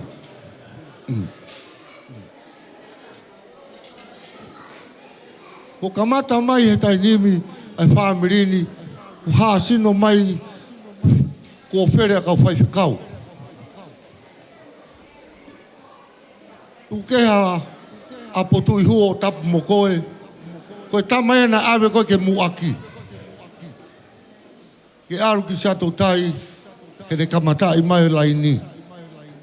Alo atu au tu mai fuaka uia. O matala he tapaki. Pea foki mai ai pei ai. Kai ke au. Ene alu.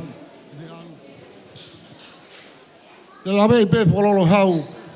Ke mātua koe ni. Oi whaamirini. Pere kau whai kau.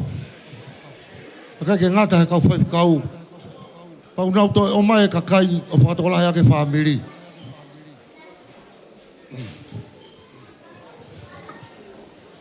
Ko lawinia. O mori be lawinia. Ko mea kai ke ilawa a lawinia ke whakahoha ka hataha. Kai ke saire whakatonga ia. He ko lawinia. Kai whai ono whanau i Solomone. Ako mea si tangu ku pe lawinia. Ko ni si o pe. He mea ko ko pau whai. Mo mui ki ai.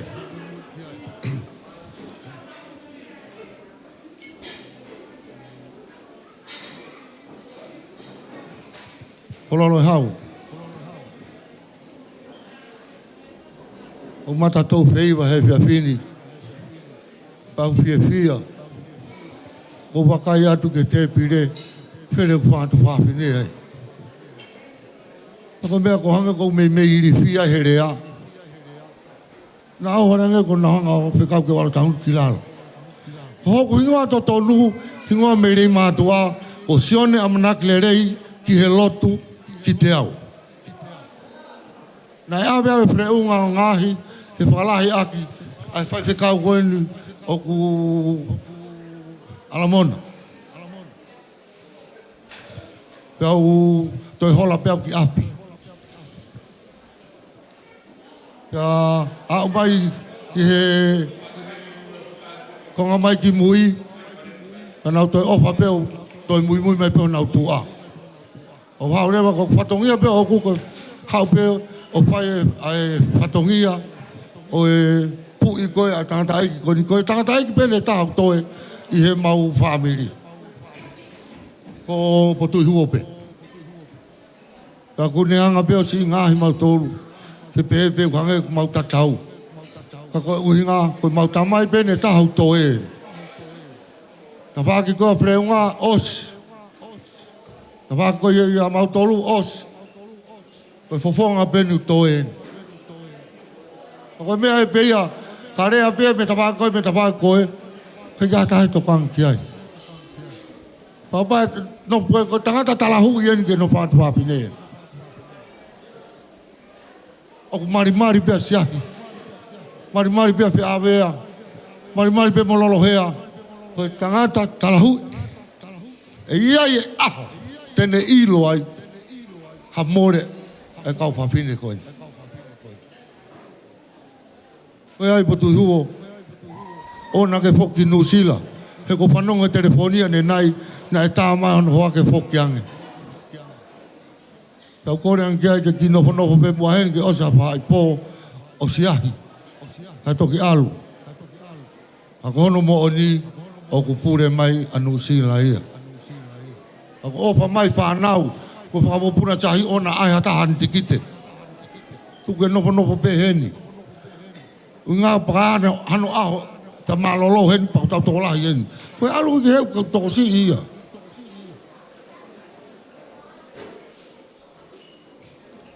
Ko fa malo atu ke sila kita pana. Malo to o fohe poto. Fa malo atu ke angkolo ko ni o siahi panau ko fa mo buna. Ulabe ki mo tolu malo ofa. Ko tangu tu pe me he. Ko sio pe awia ko mo fai patong ia. Pa mahino le bakau. Au mo fai patong ia. Mo malo te ngai tamai o siahi. Panau. Pamo puna freunga. Panau. Pamo puna sampeni. Panau. Pamo puna stani. Panau pamo puna saluni. Panau pamo puna ana malau. Panau mo pamopuna o hangare. Panau mo pamopuna o vasiti. O moulava. O mo mea mai. E tau tenghia. Ai ope fine lahi o tongi. A meresia. O whamalot ka moutol. O mo mea mai. Mau kei tangata ave ko mo mea mai. Mau kei fie lahi pe ko mo foto mai kau pepine. O whamalot ka mo tolu. E mea ko toa pe. Ngahi. Rea ko mau atu. Whamore pe. Poto pe ani mui. Ka te ulau taanga pe te ulau la. Te ulau hok pangai. Ko kau tufunga rea aia ko mea poto. Ko au ko poto pe ani mui. Uhinga peu tō kurea, e si kapa ko nung noo konga loto. Whateu ngā ke pēwhini. Kai o palahi atu, ko lolo hau, o maa kau tangate whai kau, tau hima pure ngā ue, ka maa sastapu, ko mo teng hia nai whai, whamalo atu ka mudo. Ngahi mea katoa pē, te kai ngā opa mai, kai ngā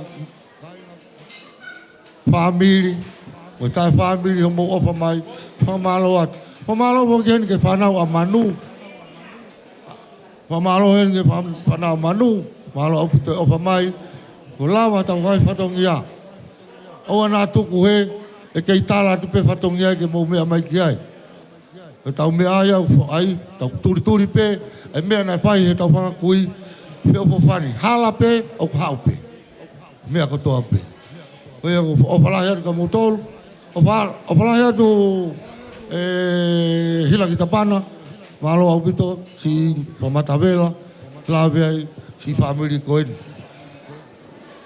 Pamalo atu patu huo, ka te koe, o ilo pe, uke kei pia lahi pe ko toko lahi. Aho pe toko si iai, o ne toko si, o ilo reba, mo ne reba, o mo ne asiahi. O pat ke poponga pe avea, ai maponga koe o lolohea, malo au pitu, ai opa, o mo whai mai, kia te mautolu, ka ma o lawe ai tahine whahu koe ni. Whakatoa, patawangi he o tua mafi, ni atu haiwi o te mautolu, pamana atu teu e peki ha, tau kau i he kolosa whakalawa, o teu mai ma ki tau tolu, leu pamaranga o tatau atu.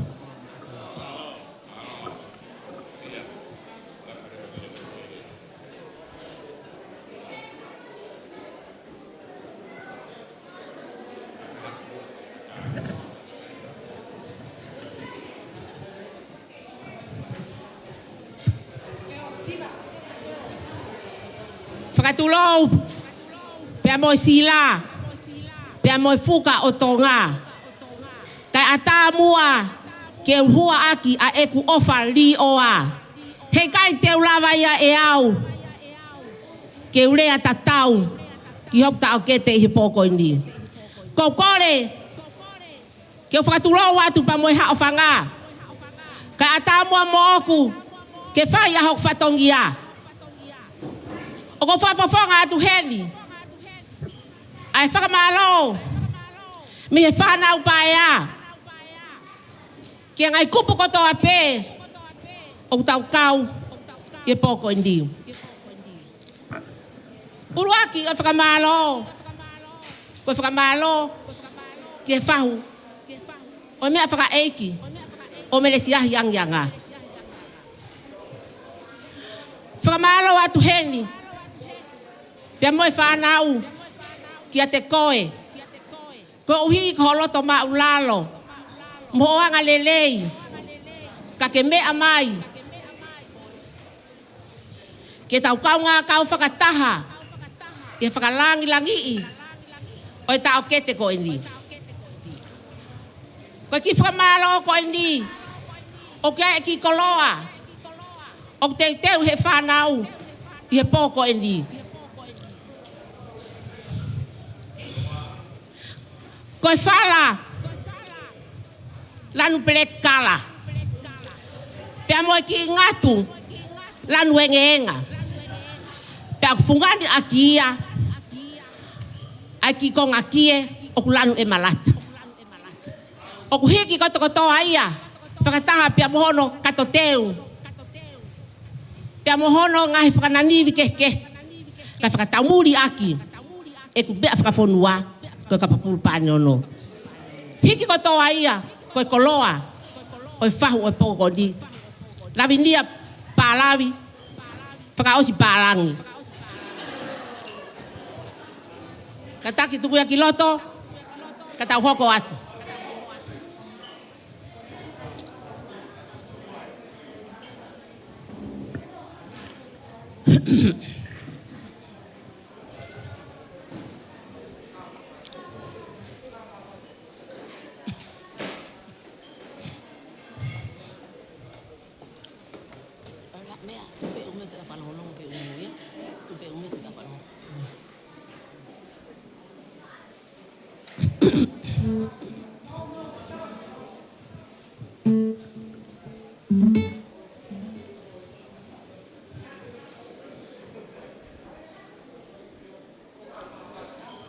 Kata kia tau he ki tua, he babe taha.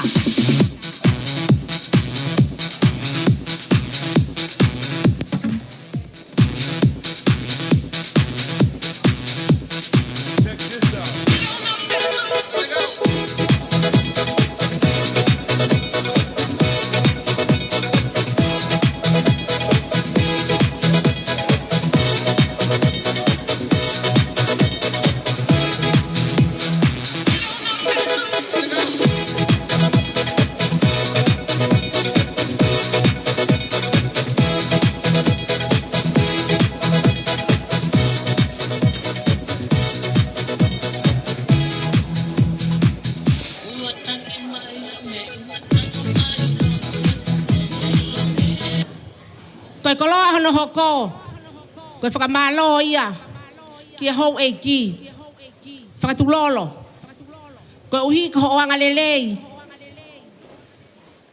kia kau, moki mautolu, ia poko e di.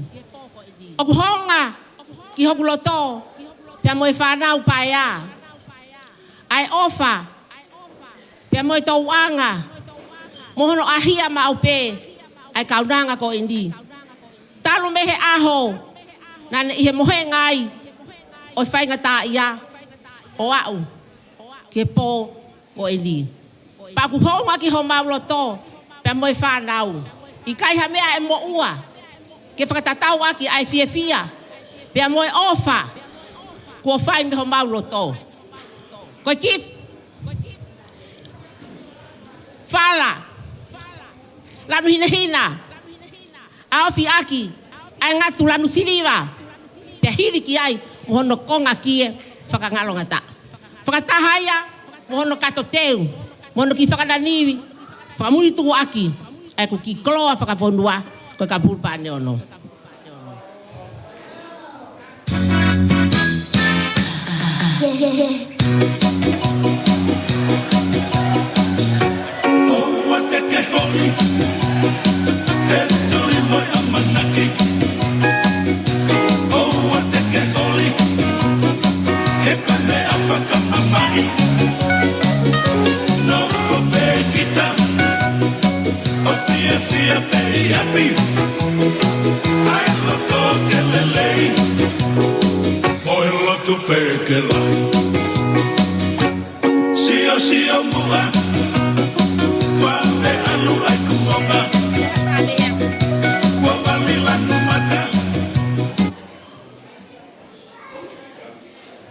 Katagi, tahu ya kitua, kaya atai hafanga.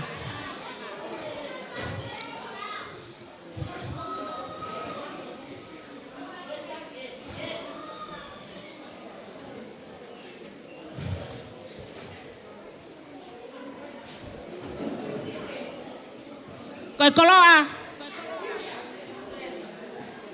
What's it?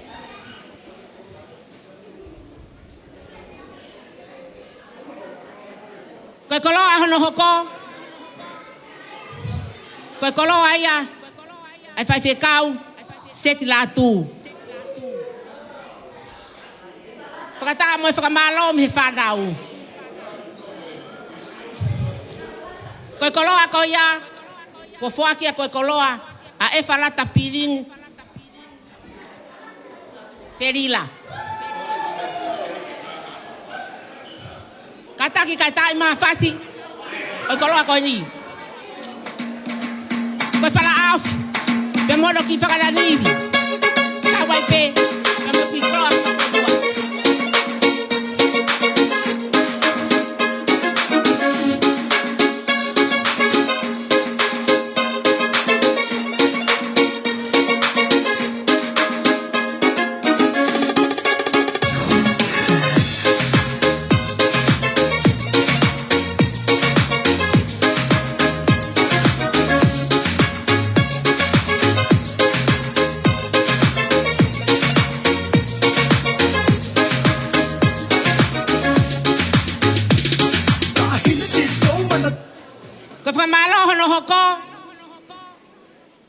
Ko whamalo ia, ke whai whekau, ko mona tui tabaki.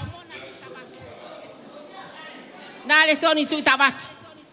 Whamalo ma loto honga ia, ko hui ko whai whekau ko ini, ne whamea mai pe he taimi ko toa, whai hono lotu, mono hufaki, mono tapu aki, oi kaunanga ko ini. Pea honga, kia loto oi whanau, pea moi whamili, he neongo, aho eiki, kada ke loto maulalo pe, ke ahia, ai ki loto whale maulalo ko ini. Hike aki ia, ai ki whala awhi, pea moi kato teu, pea mohono whakananiwi. Amen. Oh yeah, oh yeah.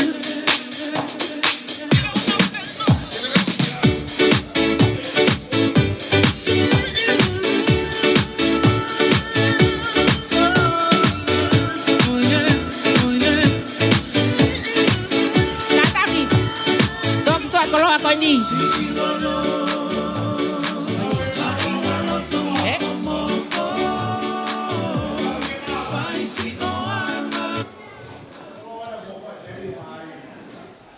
Koe koloa hono hoko.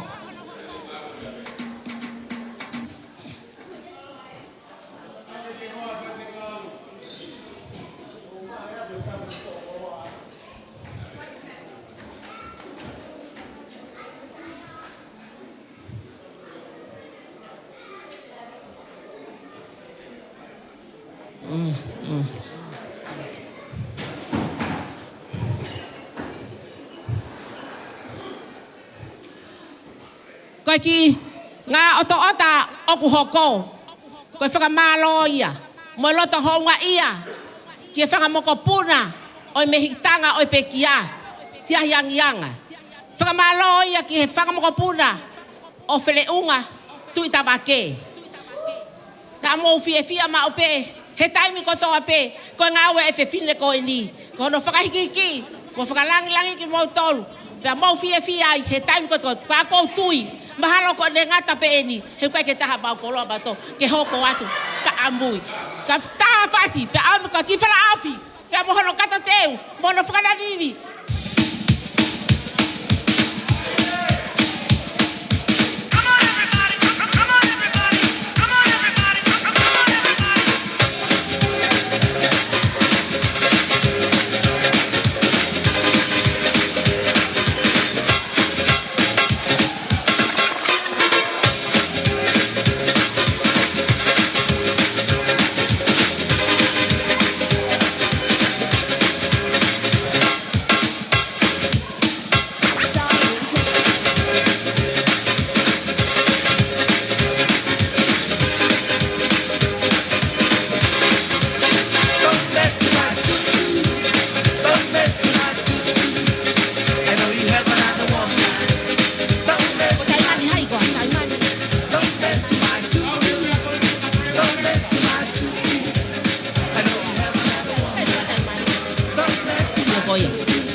Whakananivi o kuhoko. Koe whakananivi ia ki taha. O whakamehitanga o pekia. Taimani takau. Koe ki whala awhi. Kato teu. Pea mono whaka ki whakananivi. Tahuia ki loto. Koe koloa ia. A whakamoko puna o taimani takau. Tama pasi.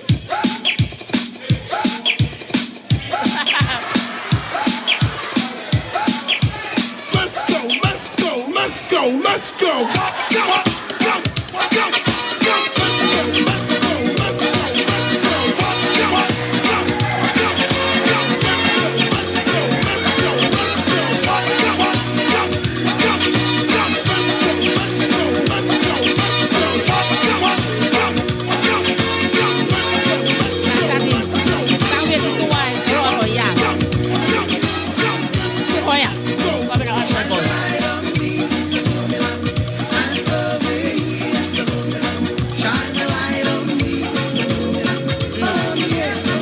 Whakananivi o hoko. Koe ki whakananivi ia. Mai taha e mekitanga o pekia. Ana malau. Koe ki whala awhi. Kato teu. Pea mono ki whakananivi. Koe la tuen tamaha fasi. Pea mu hau ki loto mai. Koloa.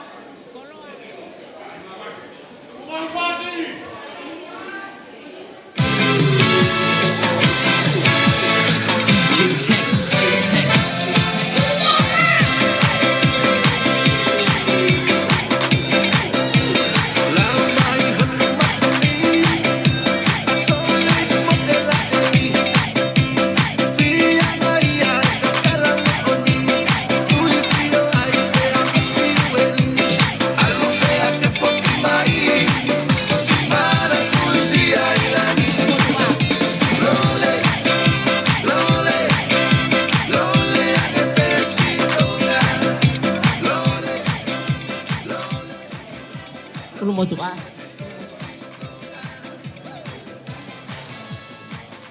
Oh iya. Koe whakamalo o hoko.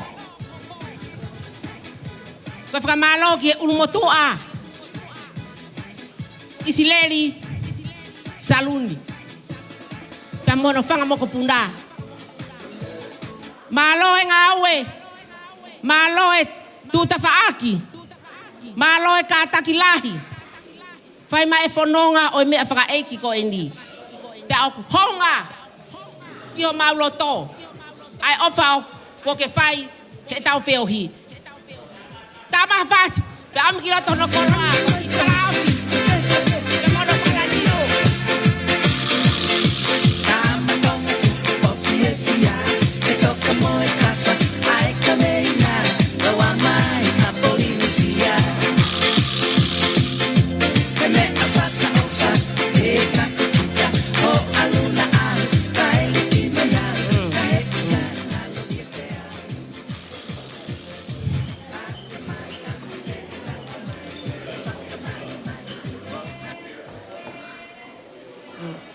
mena mafi, Koe whakamalo hono hoko.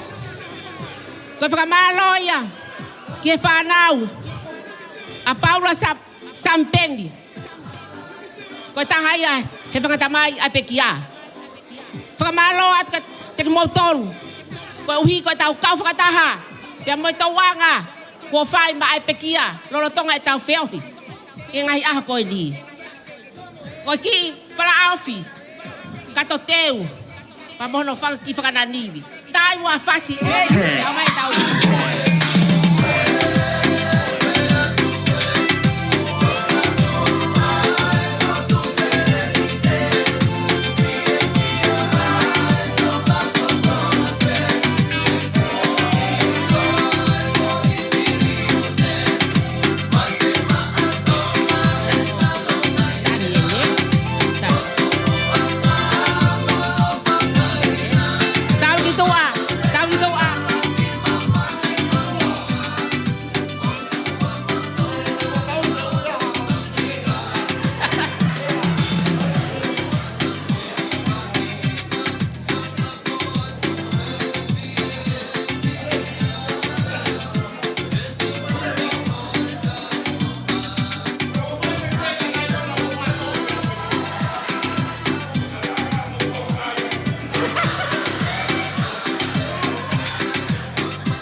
Koe whakamalo, kia whakamokopuna o Stan Pala.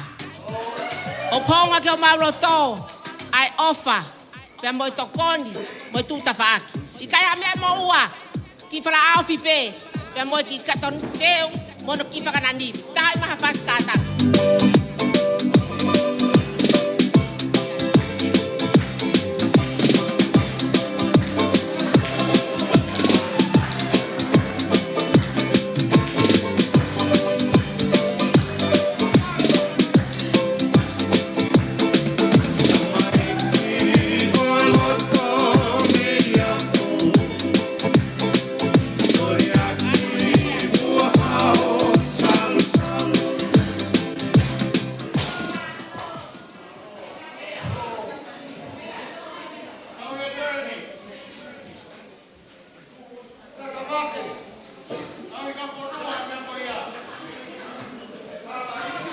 Saya boleh bilang, saya nak mau tolong.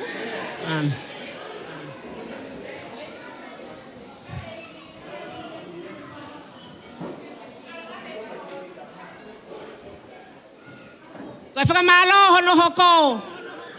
Koe whakamalo ia ki he siasi o Grenville. Koe siasi ia o Pekia.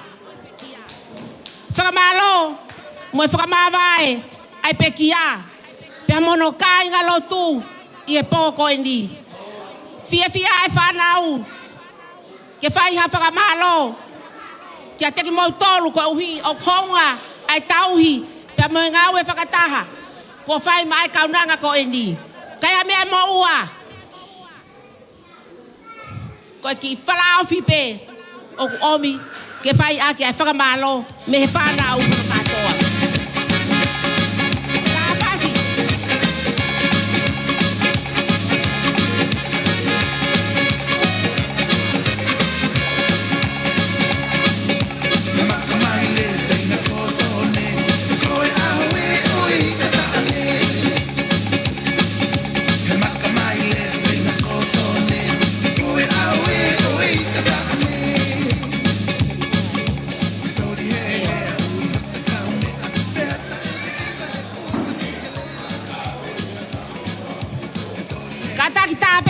Ke mau ki tua ai patongia ko ni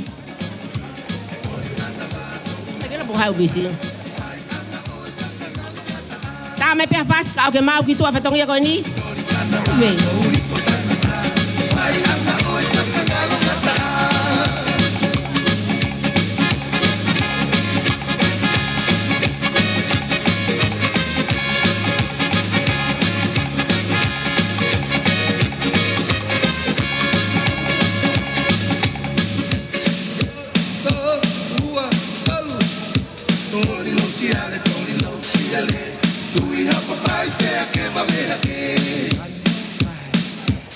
Koe whakamalo hono hoko.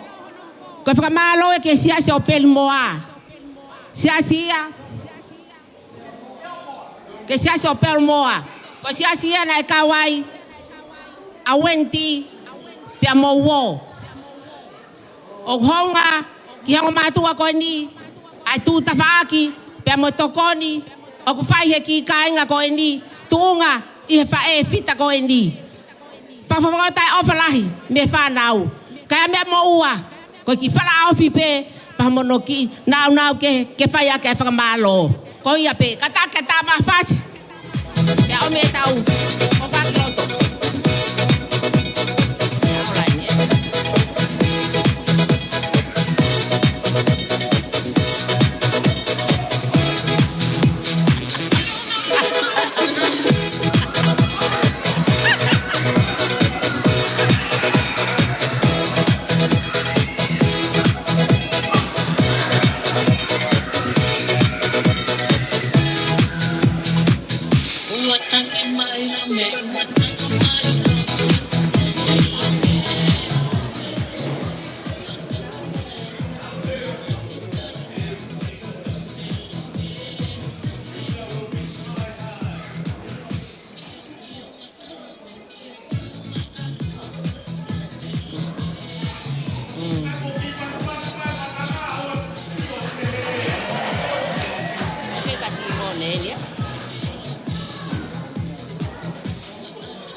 Whakamalo hono hoko. Koe whakamalo e ke siasi o siaola. Siasi o siaola. Siasi au koukau. Whakakaunga tama ke siasi koia. Whakamalo at ka te knautoru. Ko hui ko tokoni. Honga ke kuloto. Ai ofa ko mo whai. Koe mea mo ua. Ki whala awhi pe. Ke whai ake whatogia. Tai mai whasi. My alcoholics, let me see your hands up. Check it out.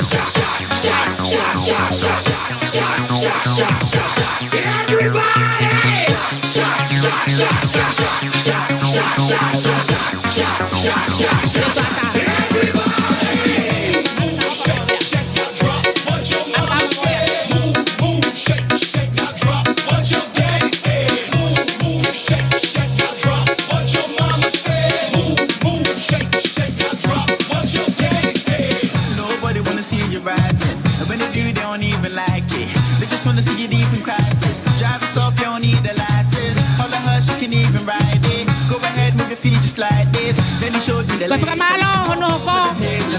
Koe whakamalo kia Simone pia mo peta. Peta moana I he tauanga I he sāpa te kotoa. Hono fuatari eiki. Whakatari eiki o pekia koe ni I he sāpa te kotoa pe. Peta kauma ahohoa o honga ke whanau. Ai ofa. Pea moi tau a ahi, po whai, mai whae fita ko e ni. Kaya mea moua, I whala ao fi pe.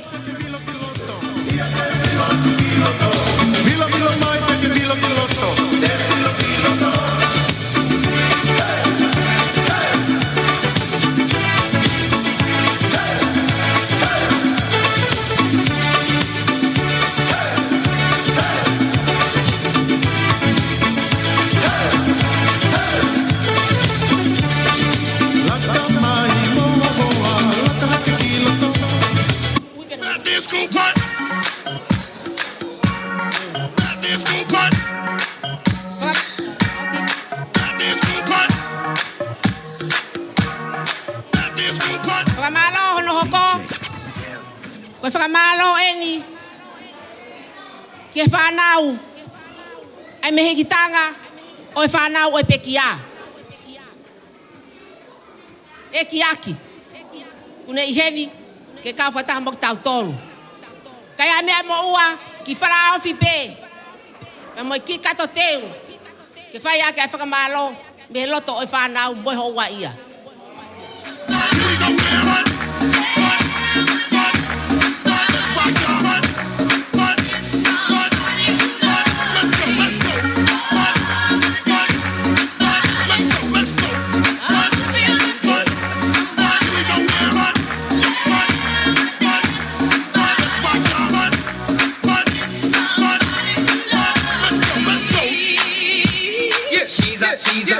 she's a tamale, jumping kabasi. She wanna party after the party. She wanna break it down with somebody. The tamale got a man of its own. Ai kiak.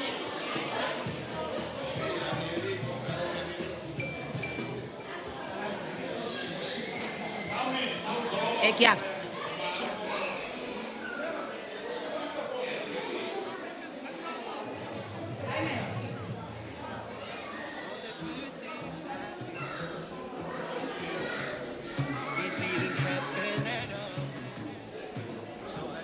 What's it about?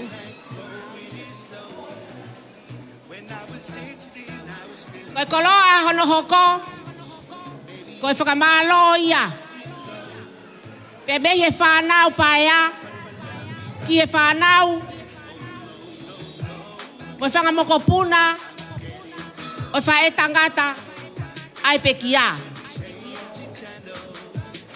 Te vita tu i pulotu. O honga. Ki o mauloto. Ai ofa. Pe a moi tokoni. O mo fai I he taimi koto ape. O ki kai mea e mo ua. Pe mau he whanau. Koe ki puru pe na ho mo fae. Ana tu I pulotu. Malo. Tau I ngā whati.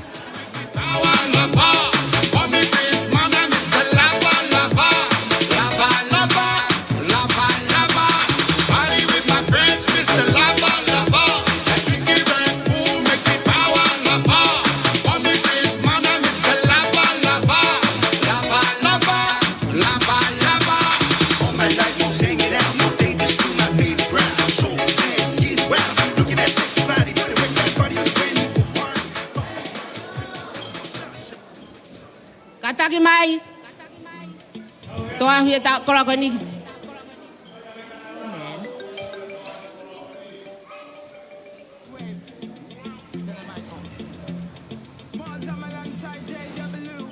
My bestie and your bestie sit down by the fire.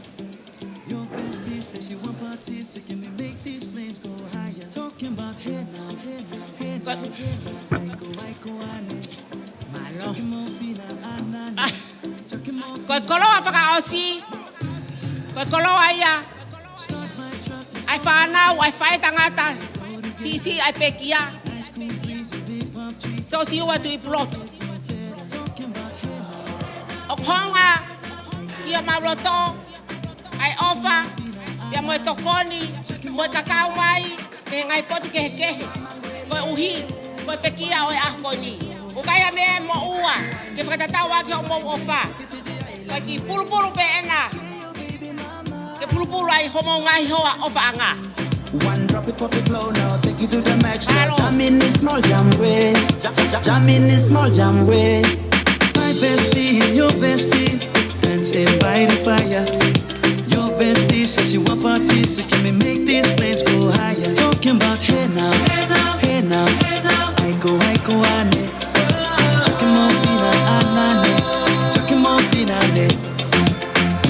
Let me take it from here. Solomon girl straight up, right hoochie mama. Make me party non-stop in a island banda. Swing those hips and back it up to me ragga. A chance for party ladies with the doggy. I'm drumming island reggae, rapping blue, green and yellow. Me tapping on me beat, make a slow wine for me baby. Speakers pumping, people jumping. We drumming the island. Tau hitua koloa koe ni kātaki. Malo, koe ngata anga ia. Oi ki whakahoa.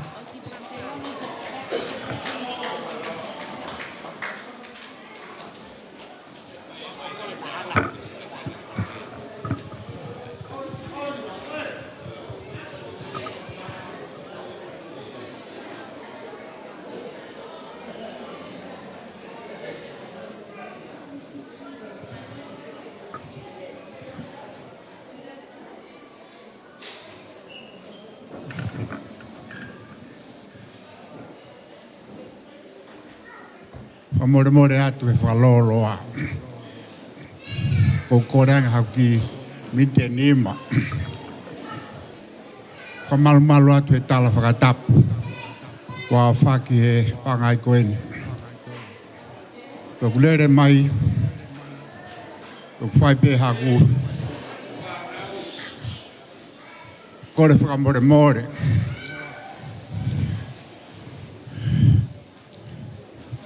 tu ho kai wao Aotearoa. Ko ngoi la vea lahi hukloto. Tu oa ho whenga mai ke urere mai o whai whatongia. Mo ku kalo atu pe. Ko whaamu pe ke tāri ko te whamore more. Ko hinga e ku ihe ni. Ko hoku ila mutu. Ta kai whala kia po tui huo. O tui huo hei kai te uha uau. O whai whatongia. E ko ilo i pe hoku tuunga. O hinga e ku kore whakamore atu. Nā ke pehe ko whia mahu inga. Ko ilo pe au au. E koe a ko kore whakamore atu. E rea nā ke whoki. Kai ke ir mau ai mahi no. Hoku tuunga. Kai ke uhawao whai whatongia hei. Tu aua e wange e whanau o mai au ke te tire koe ni. Ma kalo pe. Kai pe ke utari e au. E ko ulawe i pe au hoku tuunga. Me uhinga ko i heni ai. Ko i koku ila mutu. Ta kai whala ke potui huo. Ko ia potui huo e uhinga. Ko kore e whenga mahari koe ni. Ke uhau whaiatu ha kore whakamore more. Tai ne whahu. Mama belong with you. Me come belong Solomon Island. Me come look, mama, papa belong with you. Me talk to them. We talk to them, they say, Piccadilly belong me, Kolong Astaria. Me happy, come look for you. It come along bless ya. I know, everyone here knows why I say. Because I say in Solomon Island, me love you, ofatu, palo. Naku, lere atu, ahatua prelulu, ki mua pa pekia, asiahi. O kuiaia whiawea, ta moe whanau. Ma po tala noa pe a mo siahi, pe mai e siahi ka te au. Tala noa, o kou ita ia o fila, koe tala holo o kou puke. O kui kai te u puke hau. Lolo tonga koe ia o ku whainga tā ia a siahi. O kou ita ia whea wea mo e whanau, he tala kou puke. O kui kai te u puke hau. Lolo tonga ko ia o kune whainga taa ia.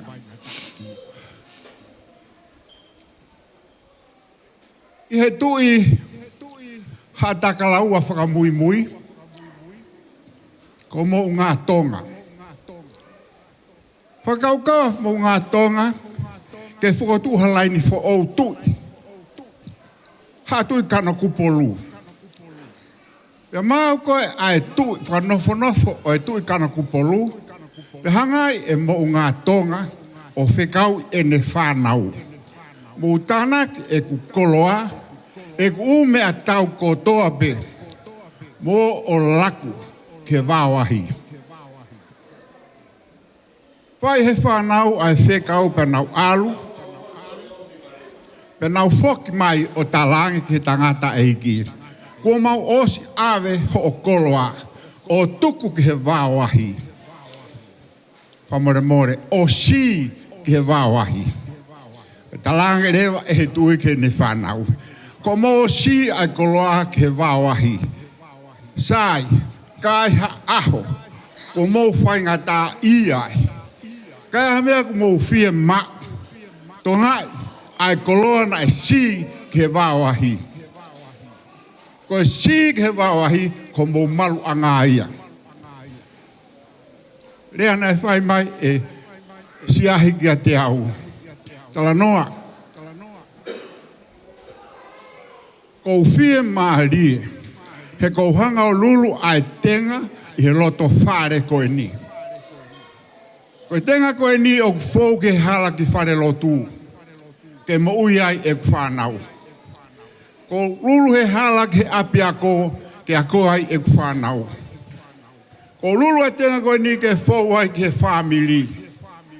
Pe ko hanga teui ai koloa ko tō pehen, kai ha ahu.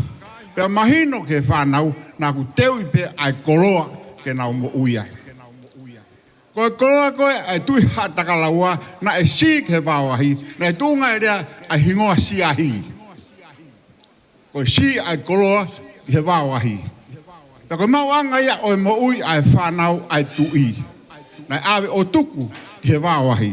Koe koloa na e pehe e siahi, na ne lulu i hono lotu whare e mo ui a ene whanau. Pe toni, kai ka ho amanak tamaki aku. Ko whakatua me ri atu ke whanau, he kou tui he rea na e whai e siahi. Kone osto anaki pe ha koloa. He unga ke hoko atu aki ho mo whununga mo mo nofo. Whaitauangi, ko ngahi koloa ko tuku he kau tauhi o mai pātere. Ko mea ena tokanga ke ho mo whai, hoko atu aki ho mo whununga, kau kai amanak tamaki. Ko whakatua me ri pe ke kau, ai whununga ko mo whai. O whalahea pito ke te pire mua, ke kau taki ka mai kau whai whikau, pe ke kau whau. Si ngai whawhonga o whakatoa pe, o whalahea kai te mo toka. Tau ko mātuku he pōni, tau whoki whi maari, e ko nonga e whanau o whātu.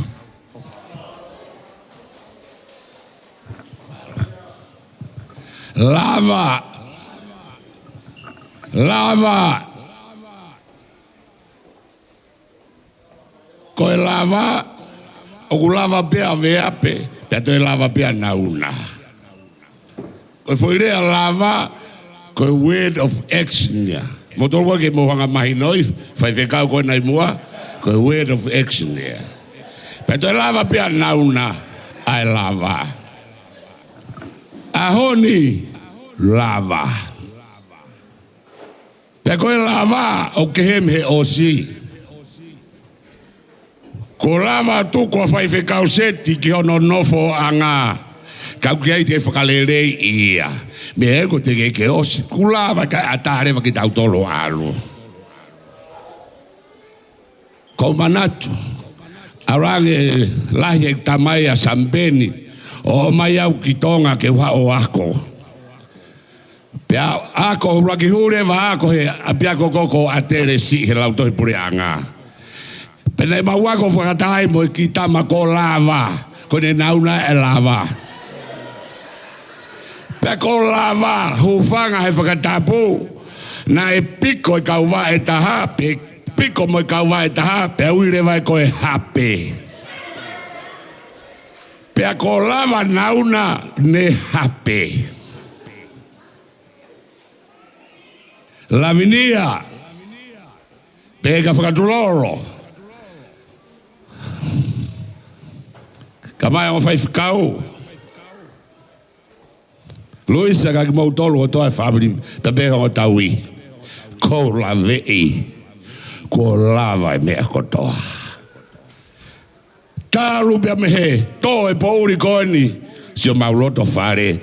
Ko la vei. Ko hape siasi. Hape whamiri. Hape howe ki. He whai whatongia. Ki ki whine motua tua koeni. Aho pea moe pauri. Kai halea ia ke whakafofonga aki.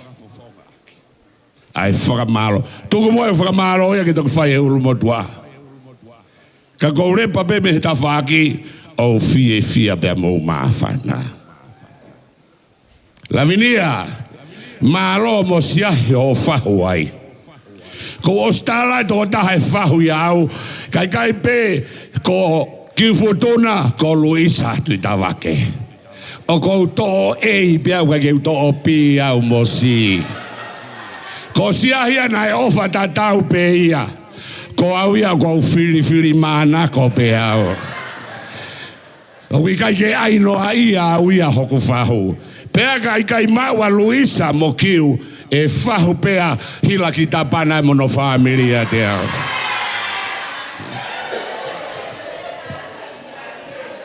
Whakawhia e honi. Kulawa ho tau whatongia ko tohe a honi. Ki a mere siahi a ngianga. Whaduroro, whakamaro lahi atu. Ke ilo, ko arwe a siahi, ko e ngata angai ho tau family. Ko hanga lave. O ke eiki pe koe a whakatulolo. Koe moko puna o e seta ko homo me ki tanga ia. Kai aha mea ia po te fuo e whai, e kai te ke mea koe te pire koe nā te ke kau koe kiu mai mei he. Kai o mea hen he ahoni, ko fie fiala. Ko lawe i beau ko hinga pe ko hohoa.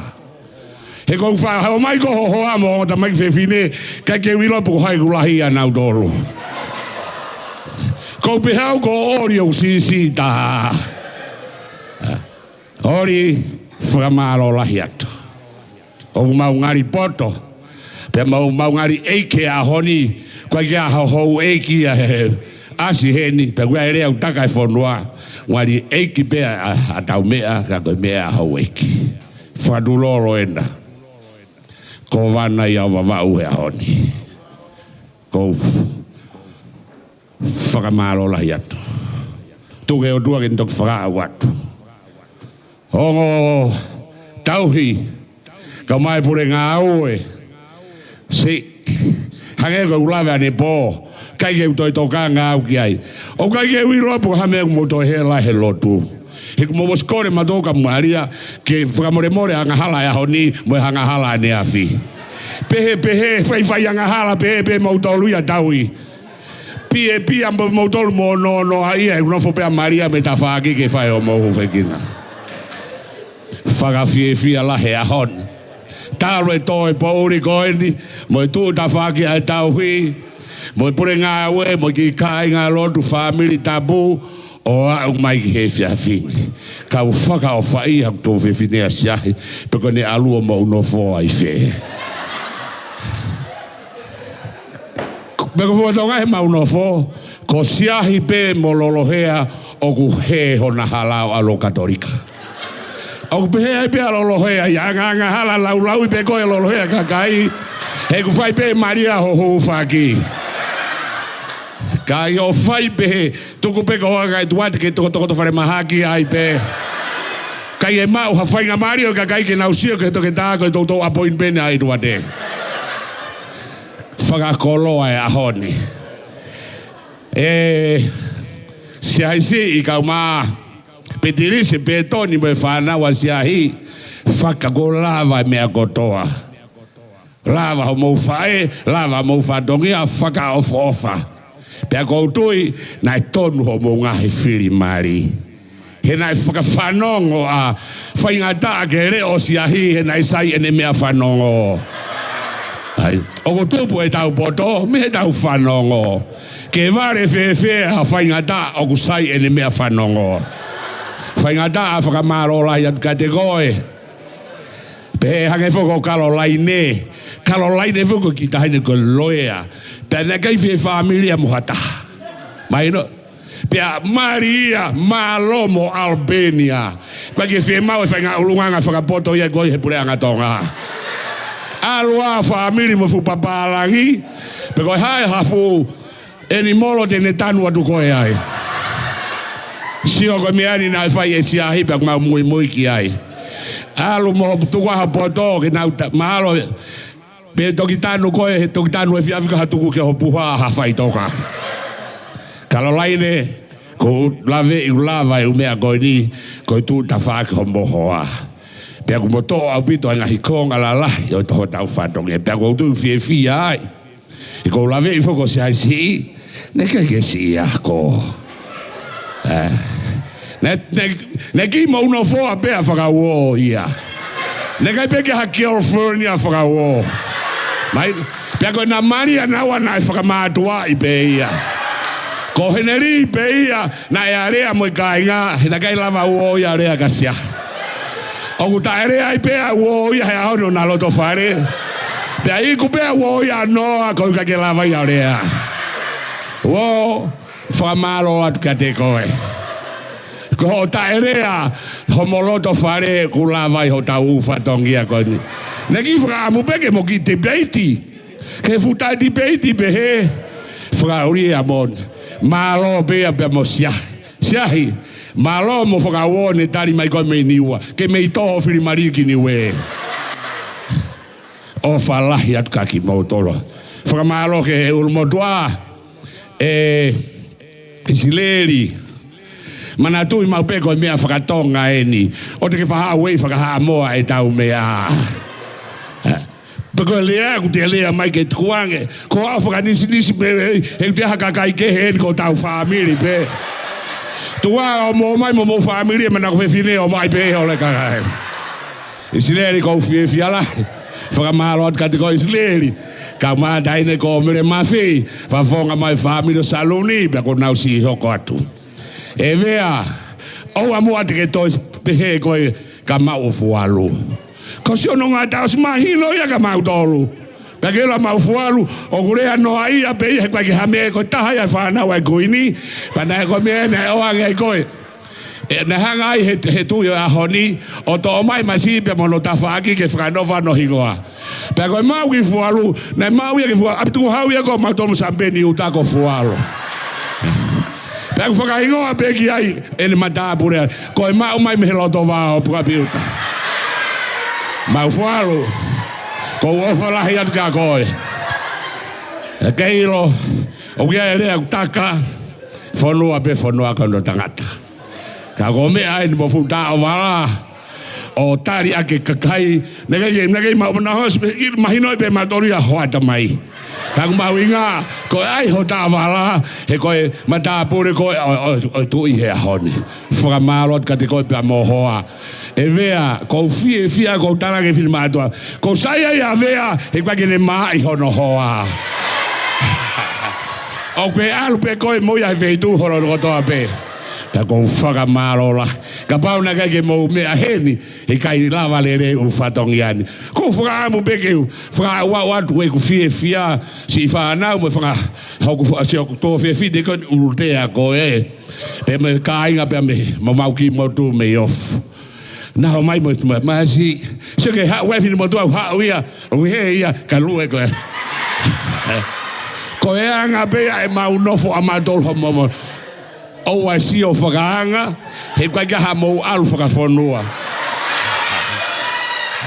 Whakamaro lahi atu, vai loto lagi, lava mai me konsilani, whakaari ki loto sene lahi, ko tau mai tau tolu me kolo whalahola. O whalahi atu kaki mau tolu ko toa pe. Whiawea, malo si whai whatongia morolohea.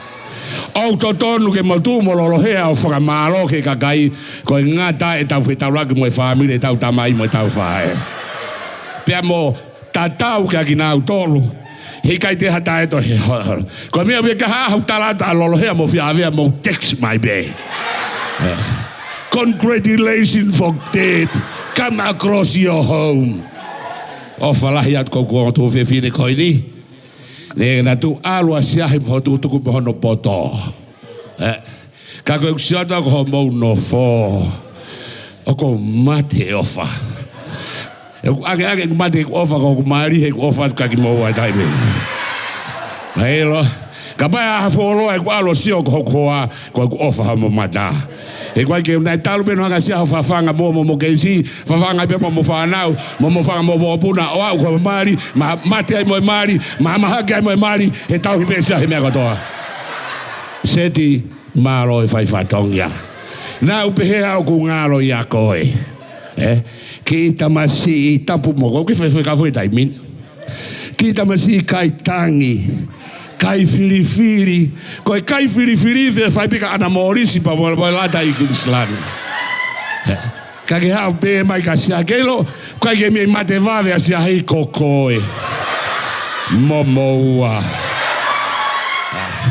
ko au ko mame ape mo sia hi ko ma felo tuak pe ko hi fo tai mi ma fetala no aki ma fe vai aki he mo ui ko be ke vai lolo hea ko tala mai sia ia we tunga ane ko mate hoku mai lolo hea pe pe ha ko tang ko si pinga pe ka ai mai lolo hea ke fefe na ambio fanga hu hea ko katolika ko tui pe ko ri lo son tui pe na ha mo lolo hea tui ya ke ngo to fe ta lo let go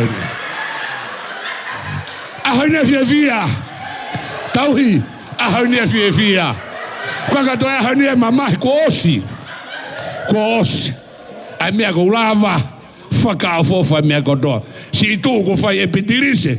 Pea mono whangatoko ua, mono whangatonga ane. Whakaofofa mea kotoa. Kia te au. Kau ene putu kou fie alahi kou fie maari lelei. Mai. Neo mena lahi ake kuseni te maulukuluku se ni afia avea mo lolo hea. Ka ke hui foki ne ke ko ha ke to ka ha mea. Ne si o mai be hok maria se ni ke fai ak. Ka ko na hui to lo wa ko me e kuna mai o ta kai holo ta fa. Ta mai e pet kai mua ke fe ala ta fia avea mo lolo hea to ko to na wa bi me fa fere. Na mai whakahela ke ai na mea kai mau wherere aki kai toi fe ko e alwe asi ahi moi o wha ko e tau mea ta toi nofa ni ko e tau nofa mo tai whi o wha aki ki mate furoro ai urea ka koe koe fia tuku mua ke he urumotua e family te whakakato piso me saresi whamalo lahi ato koe family ni ko maulave kotoa he ngai koloa le lei koe whai. Pakai ki pea pehe, koe ko hoa, koe taine ko mere, pa koe ia ko whia whamaro. Ore wa siu, he te wat pea ka koe, o koe ko whenga ke kolos mai, nau kero nau te kai holope, kau toki whakamui mānoa ka te koe. Mai, o te mou mā, hango te, ngai aho peni, o te whiri o te hoa ke te alu mai aho kātoa ngā. Mai na. Peko alo mai ki reka pe. Ko mo sio ya siu ko siu e hange hono mari haki miko. Peka ha uia e fi mai siu e ki ulo ha moia. Siu ha peko e moia. Malo moi miko kapana kai miko kono fo halai pena. Fa malat ka sifana amanu siu ka malo mani. Pea moi fotoenga ko ini. Whamalo tu mea whaita o mo te hanga tuanga e gurea he ea. He unofe kakai te nau si o mai ken. Ka ko rau ko ofala te pure ngao e mo ki mautolo no kotoa pe ke whai whikau isa whakaosia ken. Ko lawe uloloa. Ko whakau ke whakahela ko mau siasi o ku mau kalo me siasi mamfou. Ko siasi whukia mau toko ko palestine ko toko waiok. Ai ko ni whae ko to fine utamai. He mea ko e loloa. He mea ko e whai imi. He mea ko e whai helot. To e hu mai ko e mona o whakaloloa. Ai lotu nai whai he ngo pāte e ngo tauhi. Keilo ko ngo tauhi. Nana alu ke pātere. Ka nana tōta tau pe mo au ko ngana ke maulawa. Se ka ko na li mai ko ngo pātere ata. Mona whakamalo a bito. Hange ko lea ko whae whia avea. Kai ke mou kau moto heo mai o mea. Kai ne pe. Tau toko mo ke eiki. Ki whakakato mea kotoa. Ko lava.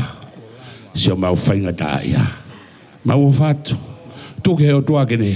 O atu e monu mo tāpo aki. Ke whai ake tau whanonga i taime. Peka hire tau whanonga heni. Tau whakataha ke tau api. Ko teo te tau e mai. Lewe malangau tatau atu. Kore pekeu, ho whagatu he ngahi rea ko oski mua pia ko kore whamore pena ko mauloloa. Ka ko loto pekeu hao whai haki lea o whafofonga e ku whine eki. Ko whae kono ingoa ko manu ta wake tongi. Ko manatu ki ai koe ahe taha ko uha o tō mai ne ki tohi tahu. Pea u si o hifo kono hingoa. Koe manu ta wake tongi. Pea o eke ange ki ai. Ko hingoa eni pele pe mai iyo. Ko talange ko manatu ki he motu ai re matua u ta pensio ko manu ta wake. Pea talamai he whae. Ko ia koe lwaki o whewhine ia tongi. Whewhine mari mo wholoke. Pea wha ele ia nei. Fehi ako a wholoke kakalo, pea pule pe ia ke ne whakahingoa e kwhae. Pea talamai he kwhae, kono hingoa koe manta tau kakau tongi. Pa koe alua tongi koe ke tohi ia he pule anga. Hanga lewa he motu aia o liliwe a tau kakau, ka ne aia koe manta wake tongi. Pea o eke ange, Io koe hae tawake. Pea manatu ai ki he lea kou pehe koe pala tawake. Pea ilo ai a hono whamiri pea tamai he paupeha. Ka pauna e kei mo ui. Ko ia mo o fila maha te naho hoko nao au ki atu pō wonu. Ko mea ka lolohea mo whe a vea o koe ke nā hoko whamiri nā ke hou eiki. Ko manu mo potui huo, o kuna whae nai hoko koe ki he whamiri, koe ni koe ai hou eiki. Pea koe kutu upe ko hinga ku lahi e asikakai o koe ke nau ilo au. Ko tuunga ko kia e whae, ko tuunga whaingata. O whamalo pe ki he eiki. Neongo ko ave atu a siahi mo manu. Ko e ko whewhine ia na longo pe na ua. Neongo ko na itau na longo pe. Malo pe hono tai tau he o whae ko ni he wike. Ko hiko e ngā tūla pe ia oku. O ko lahi ange hoko ki he whahai e kutamai. O ku kai ke umata. Kakai. Ka ko hoko ki he kutamai. Pau whaka mālo pe ke hoko ki ai ke alu au hata whaaki o ku kehe. Pea o sio ki he ngai ahko e ni. Ki he kuongo whae. Ma mawha koe na fukato. Talu e wikeni ko whakaukau. E ki whakapale i mea kaki tō lai wanoa. Ko manawa si i a whi awea na ato he mamafa koe ne fukato. Ka neongo ia ko whia pe i e iki he mea kotoa.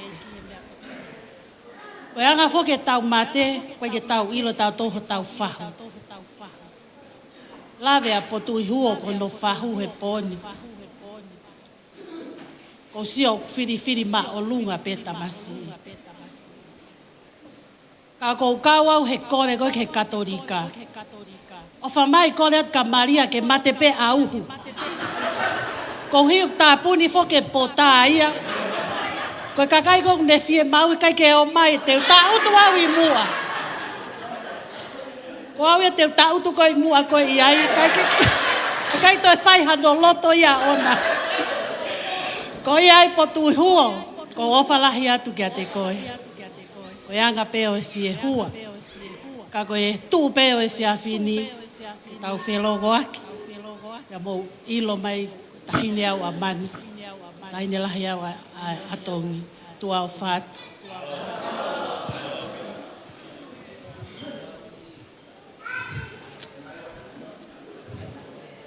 Israel.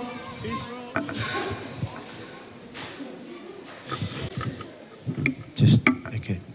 Well, it's been given to me to say the last words, and it's been a good long night, but I think it's time to come to the end. And so how can I try to wrap it up very quickly? Maybe if I say it in three points, three very quick points, to express the families, Shahi's children, and the Shahi's brother, and the two sisters and the extended family, how much they appreciate, and to thank our church, Sefton, Granville Church, our friends, and the wider family. How can they express it? And three things. First point, you have been the footprint in the sand for our family tonight. You've carried tonight and throughout the whole week. You've carried us through by encouraging, supporting us when we were weak, when we were in despair. You carried us through.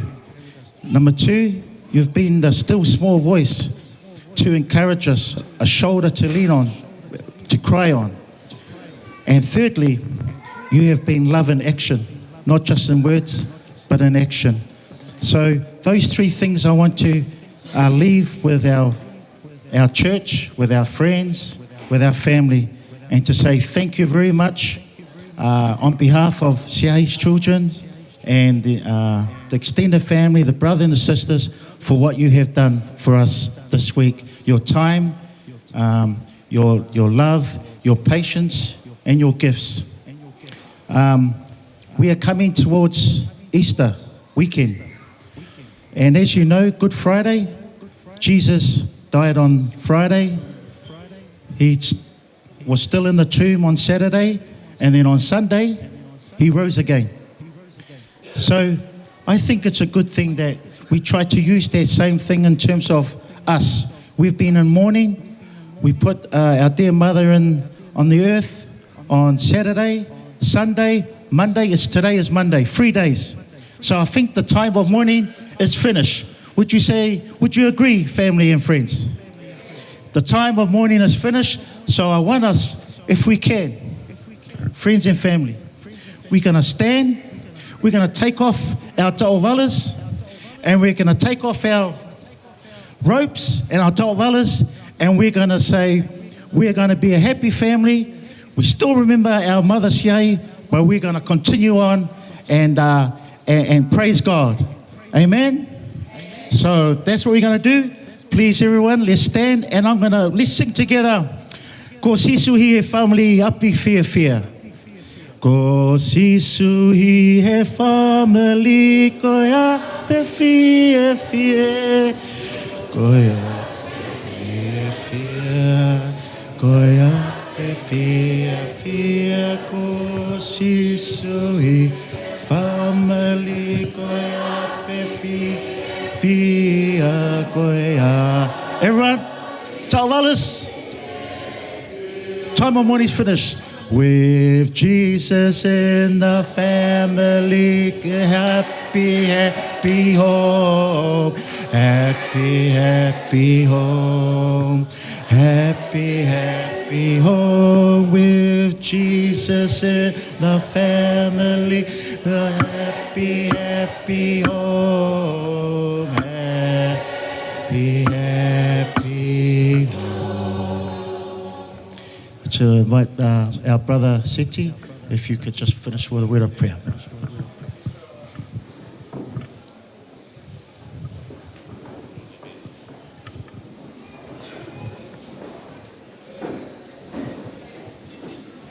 Maha ko mau whanongo mai ki he tuuni ko ia e ulumotu ai whamiri. Ko e ahoni, i he pōni, to oho tau ta'awala. To o mo tau te unga uri, fie mau ke tau foki o no molo mo tau ngahi whamiri, pia tau fia, ko lava e aho e tolu mo e po e tolu si ahi, pia ku tau ataina e tangata mo e whine kotoa pe, pia mo e whanau, pia ku ia e fia, mo e whakamalo lahi atu ke te mo tolu. Ko e ulu motua ke whamiri ko ni whakamalo lahi kia Isleri. Ko e mokopuna ia o Saluni, ko e ne tamai, ko e lahi taha ia, i he whanau a Saluni. O kui ai be ne ongo tamai, o kui nai heni. Ko ki mautolu, ko e whamokopuna mautolu Sampeni. Pea ku mau whakapa lahi au pito, i he whanau mo e whamokopuna o Saluni. Ko loto ke u whakamalo lahi atu ki he whanau asiahi, a mai o ngo whae, lolohea mo wheawea, malo ho mo si i whai whatongia. O ku oua te motokanga mo ua ke he longoa e mau whae tangata. A kou whakamalo lahi apito ka ki mo ua si i whai whatongia mo whanau, a mai si i whanau asiahi. Whakamalo lahi ki he siasi, ki he tauhi, ka mai pure ngā we, o ku hou ngā au pito ke whamiri ko ni wai ki mea ko whetalatu ka ki mautolu. Wai ni ihi a heni isi e tau ilo ke he tau ngahi mea whakatonga. Ko taimi koe o ku tui kakala e ka kaitonga ke he tau ngahi whaiva whakatonga, hange koe ngahi sisi. Pea wai e ngahi whakahinohino ia, hange koe kolo koe ni ko lapaha, he koe kakai tui kakala. Pea koe tui kakala e kakai koe ni, o kui ai hono whakahinohino pea mohono tala whakatonga. He i kai ke mata lerei pe whakaofo ha sisi fungani, ta iai halaloni lelei.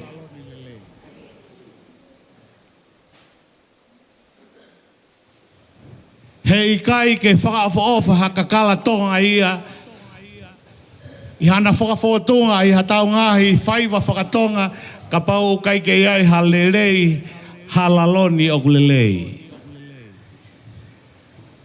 Fie whakamalo heni ki he whamiri ko toa pē o kumari mai ki he whamiri ko ni.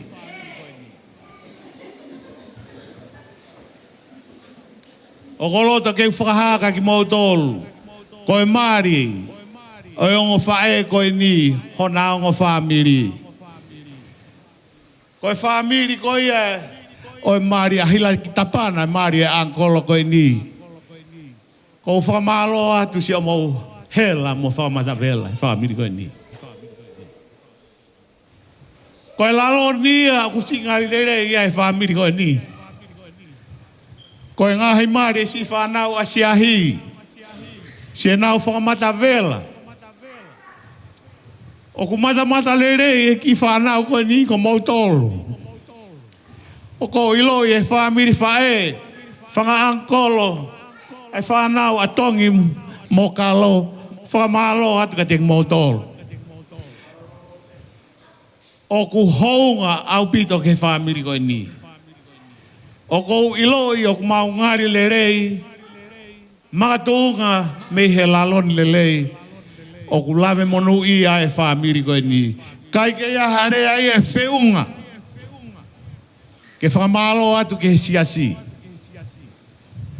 Koe ngahi whakahino whakawholofola ia, i he ngahi misa, te utarat moni ka te mautolu, koe ngahi mooni ko ure ake he pātere. Ko sia take tautu ko e kau katorika. Fo isio whaiva ata atape. Wha mau na mou ilo i honololoto e ngahi mea.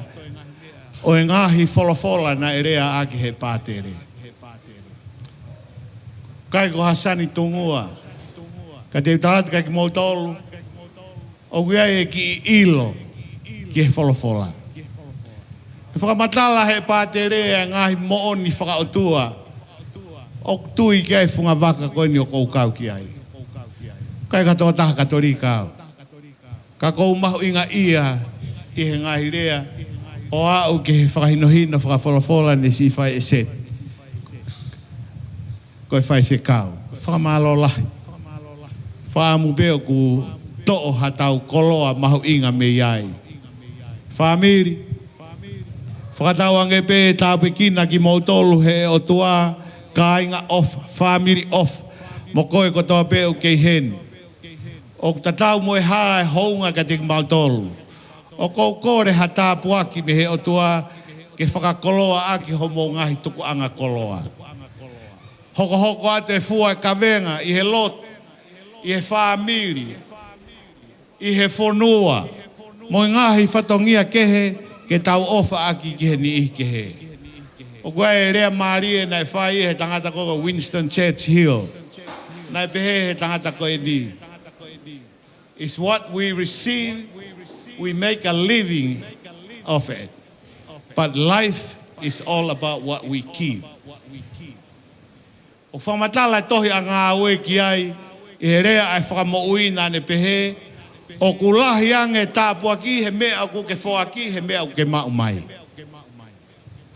Whamalola het kat ki motolo e loto tō, mo e loto ofa, manawa ofa, fie whoa ki, whei lau. O kou kore ke he o tua ke tāpui kina ki motolo moho mō ngahi whare. Ofa ke tau hoko ko hakakai, o tau nofo maupe he merino mo e whea ofani, he ilo ai ki tau tolu koe whanau ai o tua, o pehe ai lewe ai malanga, pea mo e tua ofa atu ka teki mo tolu.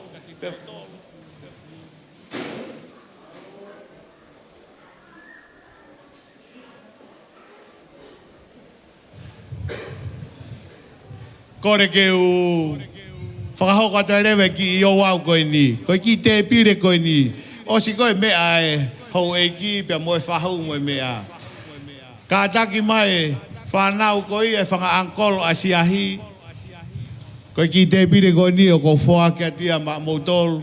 ke si ave mai family ho mo ngai mari si loi na tol be ko fa be ao ngat ka tik mo tol o fa fe ya ala mona tu tavake ke fa ha tablo tuk malo apito kainga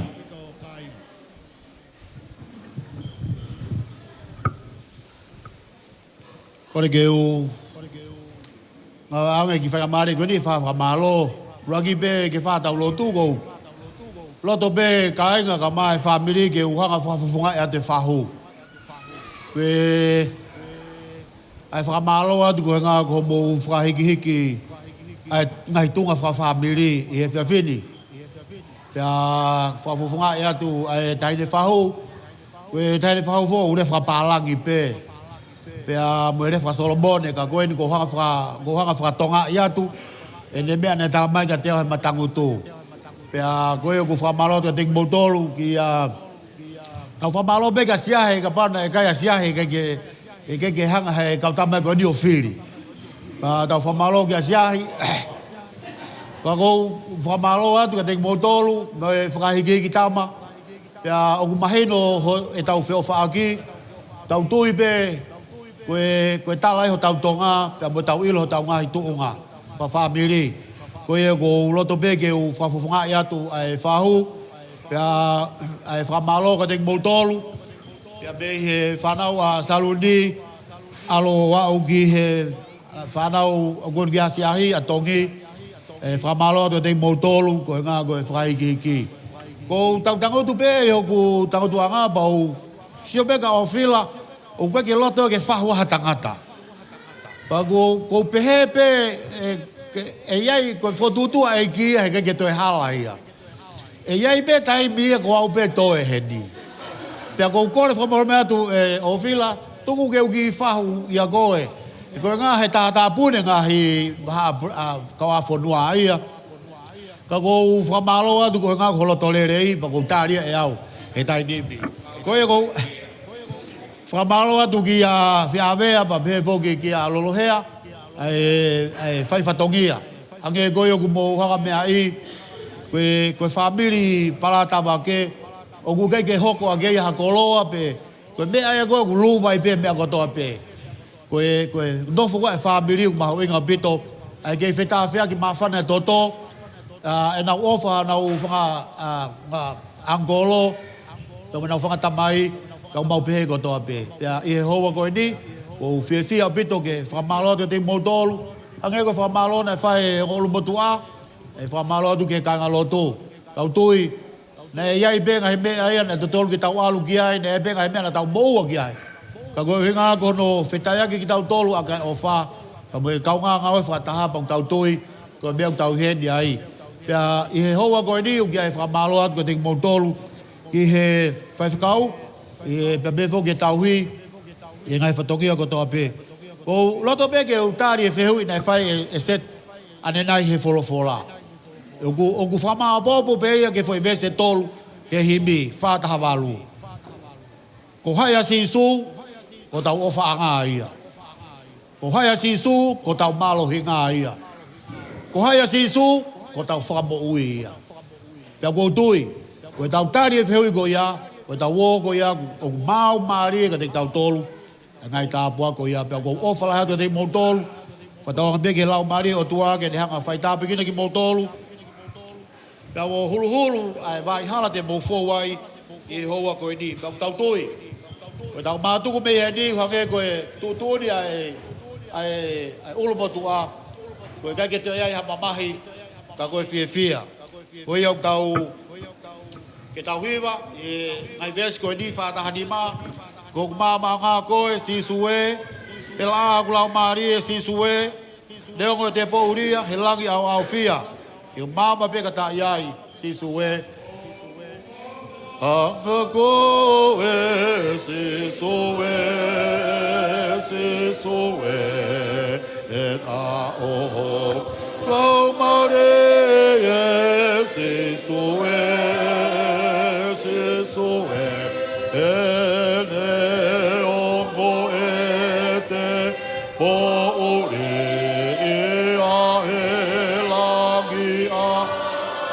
o a o fi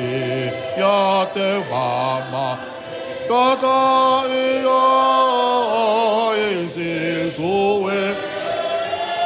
Se soe.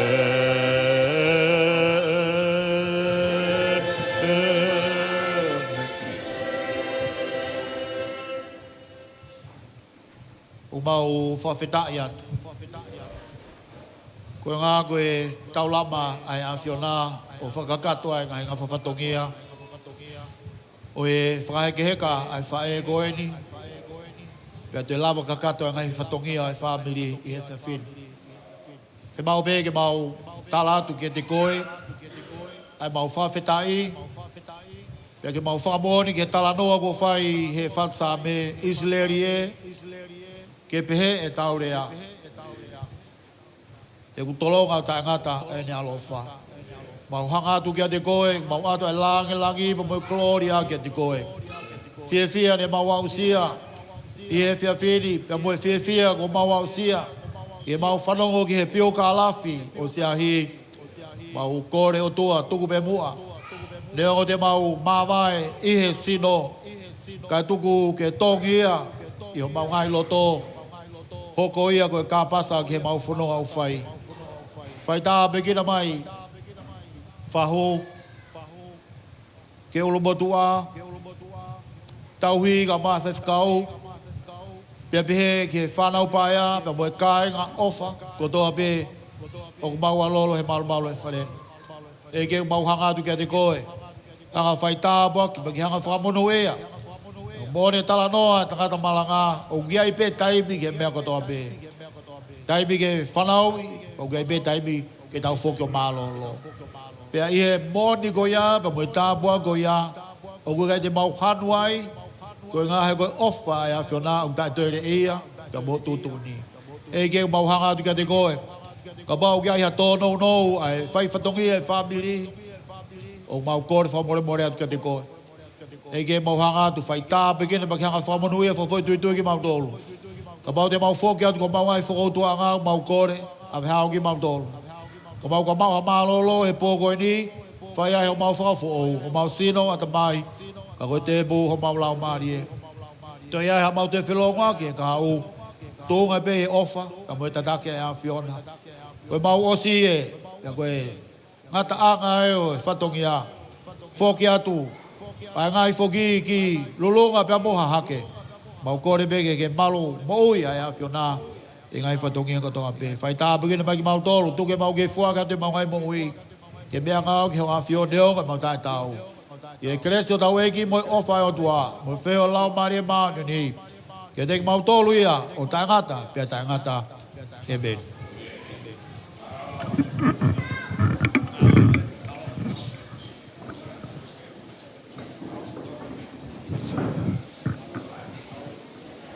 Ko toi sio mai pe tangtao ke ne mea lere.